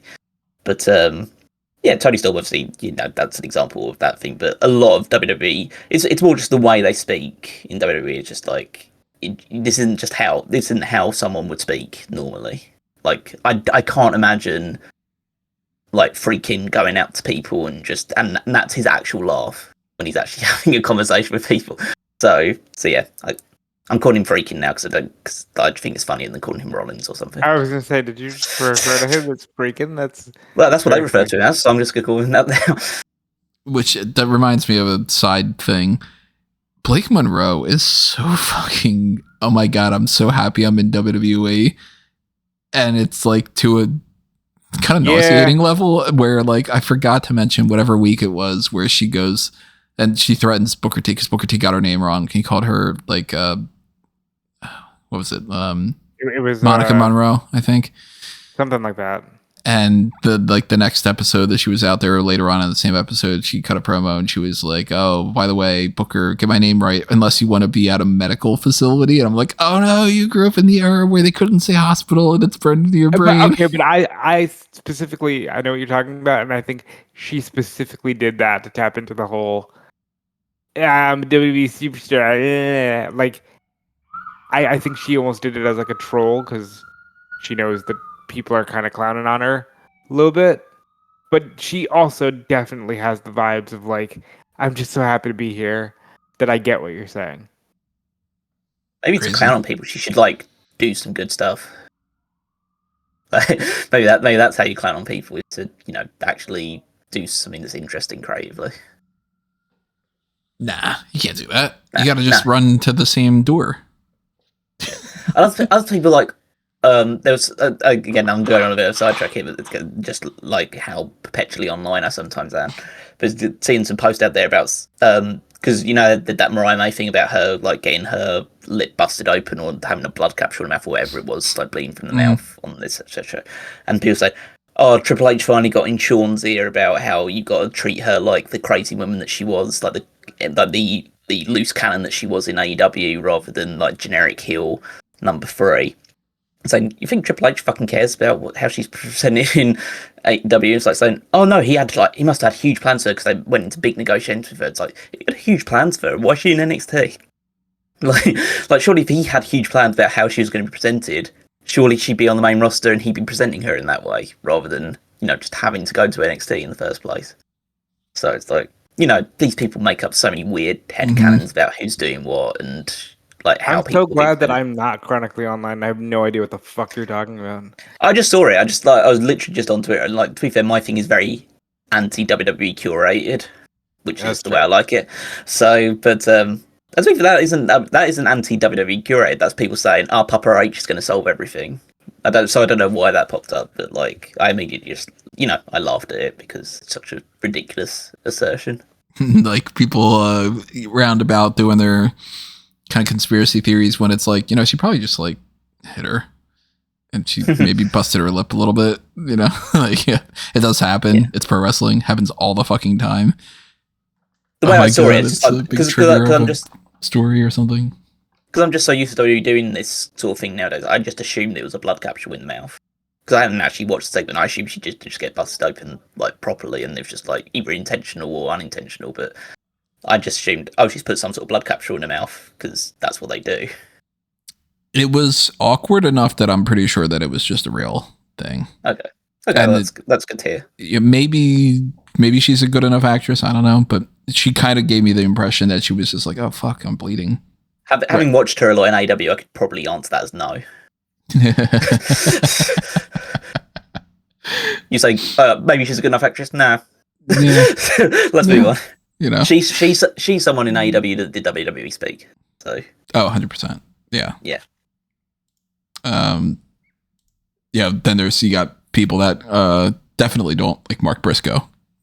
Oh yeah, cuts his promo. He couldn't do that. He would not survive in WWE. The one thing about the AEW thing now is that I understand that like there's a transition period right now with they're now like moving from Death Riders being the big bad to the Don Callis family being the big bad group. So I understand why there's now this period of transition and people are trying to either have to get used to it because now you're transitioning the Don Callis family from a mid-card level act to the main event level heel act. And so that's good to see. I mean, they're so big now that they'll probably have like 2 or 3 matches dedicated to them per show, or at least across Collision and Dynamite, you're probably having like 5-6 matches dedicated just to Don Callis family members, which in a way is good. In a way, it can get a bit repetitive, but you know, just having Mark Briscoe beat Lance Archer, who's kind of the whipping boy of the group right now, along with Trent and Rocky. That's kind of he's the big doofus of the group. So not to just repeat the meme, but where's Trent? Did I ask you that? I feel like I meant to ask you if Barrett was hurt. Yeah. And also, for that matter, where's Wardlow? He wasn't there this week, but maybe he had something to do, you know? Yeah, maybe he had something to do. Like I'll say I don't know the reason for it. I don't know the excuse. For I it, know but I it's haven't like, seen, but I know I saw Wardlow sooner than I've seen Beretta. Yeah, cycle them in and out.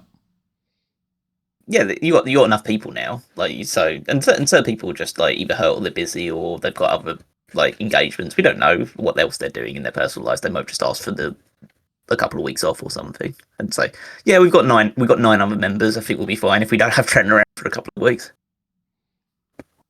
I'm curious where they're going to go with Wardlow because they didn't follow this up in like almost any way. Like I think that they're losing the steam already for this, and yeah, just like feeding Mark Briscoe, Lance Archer. Yeah, it's going to continue on. Konosuke Takeshita is going to face Briscoe on Collision. They got Kyle Fletcher in the future and all. Harley Cameron took the mask off. Seems like she's past that point. So that's good. Now her face is painted. That's bad. I don't particularly like that. They called out Brodito. Yeah, I like that. That was kind of funny. We're going all the way to the top, so give us Brodito. They need to introduce the women's tag title soon. I say Yeah. soon, but like I don't know when. But they've got so many women's tag teams now. They need to start like pulling the trigger on that. I'm curious as to what how does the trigger get pulled with this Death Riders thing? Yeah, that's also the thing as well, isn't it? So because they just keep going with the tension of like, is she going to join? Now do it with Daniel Garcia as well. Because Daniel Garcia's already had a match with Moxley on Collision a couple of weeks ago. He's going to have another match with Moxley on Collision this week. So they're starting to sow seeds about, are they going to be adding more people to the group to bolster it now that they're not associated with the World Championship? I liked Yuta in the backstage segment after they had like the awkwardness, just being like, okay, I'm going to go wrestle now. This is what weird or something. Again, people talking like human beings. They went to the tag title match, Brodito versus Claudio and Wheeler. Like Wheeler is probably one of the most hated guys on the entire AEW roster now, in a good way. I mean, like as a heel a heat magnet, and it's like in a way how AEW sometimes does this thing, and they've done it with Daniel Garcia before, when they'll sometimes keep someone in a heel stable for too long, to the point where it's like. You could have made Wheeler a big babyface if he left the Death Riders to side with Danielson instead and be one of the babyface forces taking on the Death Riders. Now it's gone so far in the other direction that he's so hated as a heel that it's kind of worked. That now he's just like this weasel heel that, even though he's like the whipping boy of the Death Riders, and I think maybe in some way they probably thought the story was, do you build sympathy for him because he's always getting mistreated by Claudio or Moxley or Pac or Marina, and like he's the sympathetic one of the group, to the point where he's been such a patsy and such a klutz throughout it that people hate him more than Moxley probably. So it's kind of worked out in a weird way that he's now so detestable. It adds to his matches as well. So, and this match was good, and you get like Perdita get the victory. So, it's good to help them continue their reign. I don't know how long it's going to last because it's kind of odd with this mismatched team, but they have good matches, so they'll keep them for as long as they need to. And then we had Brodito retains those tag titles. Adam Copeland and Christian Cage, they skipped. They were like, we don't need to actually do the segment. We could just do the fight. And they fought with FTR, which led to a thing with Adam Priest and ROH more than really anything else. I'm not following ROH, so to me, that's like a elapsed gap in my whole fandom. And then I typically don't really pay too much attention or watch Collision at all on certain weeks. So to me, this is lost on me about this. Like, are we really pushing this Adam Priest guy a whole lot? Like, is this somebody I'm going to be seeing a lot more? Or is this just sort of like, this is a shiny toy for these couple of weeks and then he's going to disappear? I don't know. It's Priest and Tommy Billington against FTR on Saturday. I get the vibe of they probably just want to do the match because it'll be a fun little scrap for them. And FTR's probably like, Adam Pearce is good. Let's see what we can do. Wasn't it Dax that had a good match with Billington in the past? Well, a few several months ago when obviously Dax was still babyface, they had a match with Tom Billington. That was I think that was his debut in AEW was that match. So the way I look at it is it's like a tryout run for Priest and Billington as a team. Maybe they impress, maybe something comes of this. If not, you get a fun little scrappy tag team match and you move on. Yeah, so they had a match with Priest, and he teamed with Jamie Drake against Howard and Wheeler and Collision, and then they just did the spot of Howard just planting Jordan Oliver with a spike pile driver, and the center for. I liked it. I thought this was really organic, and it came across very organic. It's just this guy's super pissed off, and it's the blood coming down Howard's face as well. It just felt, this is this may lead to something good for Priest and Billington if they get over in the match and people respond to the organic nature of this, or it could just be a one-off angle to help continue to build up the Cage and Copeland versus FTR match, and either way it's still effective. I thought it was a really good segment. Yeah, I enjoy seeing Billington whenever he does wrestle, and I enjoy Adam Priest and what I've seen of him on the indies and occasionally in RH. I think this has the chance to be some sleeper fun. And we had our main event, too, which didn't really do too much in the grand scheme of things, I think. But, they love their all-star tags. They just throw that on every show now. So then people wrestle, they do their thing, and then Don Callis family and Young Bucks win. So further pushing that stable of, top heels and everything. But I mean, the match itself was just awesome, as you'd expect from these guys. It's one of the best kind of multi-man tags you're going to see in terms of just. I saw a lot of people describe it, and I have to echo the sentiment as much as as biased I am towards it. I just don't. This is just a match you just can never do in WWE with the current roster they have, or the current restrictions they have. You will never see a match like this in WWE these days. And you know what? I'm gonna just say that I think that's a good thing. I want to only be able to see that in AEW, and I like that it keeps me wanting to watch AEW. Yeah. And then the big thing was having Fletcher take Omega out in the way that he did with the Brainbuster through the table at ringside. He Bob Holly'd himself, dude. Yeah. Well, it's good because it sets up two things. It sets up first that Fletcher's kind of the next big challenger, probably for Hangman's title, because of the way they've presented him. Takesha's already got his big thing with the world champion, with the New Japan World title, and we know that Okada's already got his big championship. I don't think that they've obviously been giving Alexander some wins, but I personally think that's setting him up for a Ring of Honor or an AEW championship. But it means that he gets to fight Omega on All Out. No, gets to fight Page at All Out, most likely, for the title. He'll lose that, and then down the line, he's going to have a TNT title defense against Omega. So yeah, you set both those things up nicely. And again, it's just another step in helping establish the Don Callis family as this is the big, new, evil heel stable that's going to be running things. So yeah, I think that works out well.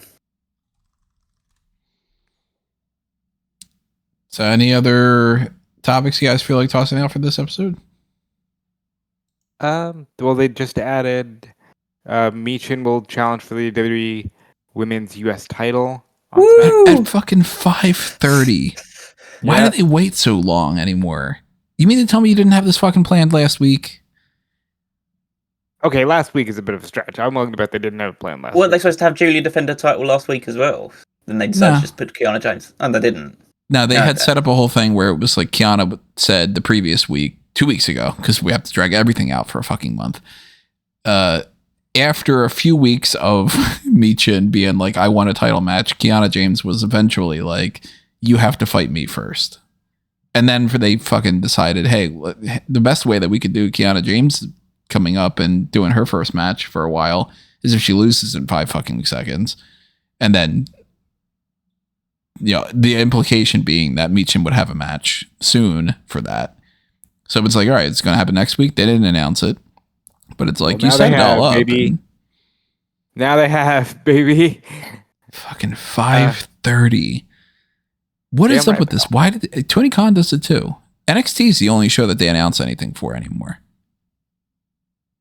Because It's NXT always- is probably more capable of booking further in advance. Are they the only writers that actually have like, I think we got a plan here. I think we're going to go in this direction? Because Raw, SmackDown, and AEW is just like, oh shit, it's 6 o'clock. The show's going to start at 8. Here you go. Here's a couple matches. There has to be something. There has to be some bullshit metric that somebody was like, the engagement's a lot stronger on social media if you don't do fuck all until the last minute. And then that surge is going to serve a purpose. Ugh. I hate when you make fun of talking like that. Like, I just hate that speech. True, But the though. only other thing I would mention is that AJ Styles recently shared a picture on Instagram where it was like an hourglass and his logo was what was, turning into Santa at the bottom of the hourglass. And now Fightful Select has an update on AJ, which says maybe about February 2026 is when his current contract expires. So, Damn, that's quick. yeah. Well, it would have So- expired this year, but they added an extension after he got hurt. So we're already like, okay, well then now we're in the last 5 matches of AJ Styles' career. If he's genuine about I'm done after my WWE contract is up. Hopefully He not. could, I he still could want to always see do a some. couple. He could always do a couple of fun matches outside WWE. He's one of the few that I feel like could very well have an easy time doing stuff outside WWE. Well, I guess we'll figure out, and I guess we'll see when they take their 2 hours of SmackDown tonight for the 15 or 20 minutes worth of actual stuff to watch. Whether they make any big changes, anything big happens, or anything important goes down. Talk about it eventually at some point, whether it's next week's hot tags or it's something else. And next week, I don't know about the main event. Maybe we do some kind of a tier list thing. Maybe we do a separated, dedicated thing to Worlds Collide, or maybe we just not do a main event again next week. I don't know. It's going to depend on what you guys are interested in. It's going to depend on the support. The more support that you guys show, the more likes and comments and stuff on this video, the more dedicated I'll be to just be like, you know what, let me make sure that I do pump out some more content. And if we don't end up getting a whole lot of that support, then maybe we'll just kind of continue to roll along with these, just like the one hot tags episode or something for a little bit. We'll figure that out eventually. Stay tuned. Make sure that you're subscribed, get all that good stuff set up, and make sure that you also check out the link tree at amangotree.com, where you can find all the different things that I am all active on outside of the things that you can't see, obviously. Like, you're not clicking on that and reading my latest updates to the Blueprint project and stuff. But hey, if you want more Blueprint stuff, let me know. I'll talk about it some more. I know Guest 5 has a lot more information now. I've been talking to him just about like the past couple of months about a lot of Power Rangers things. He knows more about that than I think anybody at this point. But the usual setup, fanboysanonymous.com, smarkmemo.com. Follow me on all those things. Make sure that you're following Rob and Callum too. Yep. Follow me everywhere I do release. Check out my work on Fightful. And check out Fightful Select. And support Sean and the team over there. But also support Callum. Yep, you can follow me on Twitter and Blue Sky at Weekmeister14. Check out the Power Rankings every single Saturday over on smarkandmoment.com, where I rank the WWE superstars based on their previous week's performances. And while you're over there, head on over to the Fantasy League, also at WWEFantasyLeague.com, which has been updated since Clash in Paris show. And Yeah, I got to do something with that. Yep, you still got some things to do in terms of like picking someone to double their points and to if you want to make some trades or anything on those lines.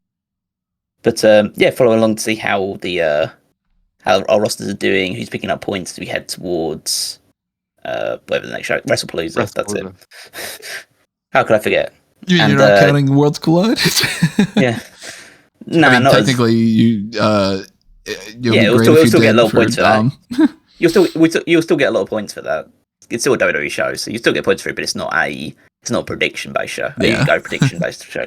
So yeah, check all that stuff out there at WWEFantasyLeague.com. Okie dokie, everybody. Hit the like button. Make sure you leave your comments. Make sure you're subscribed. Stay tuned, and we will see you next time around with whatever that ends up being. But for now, this has been another Smark Out moment, and we're being counted out.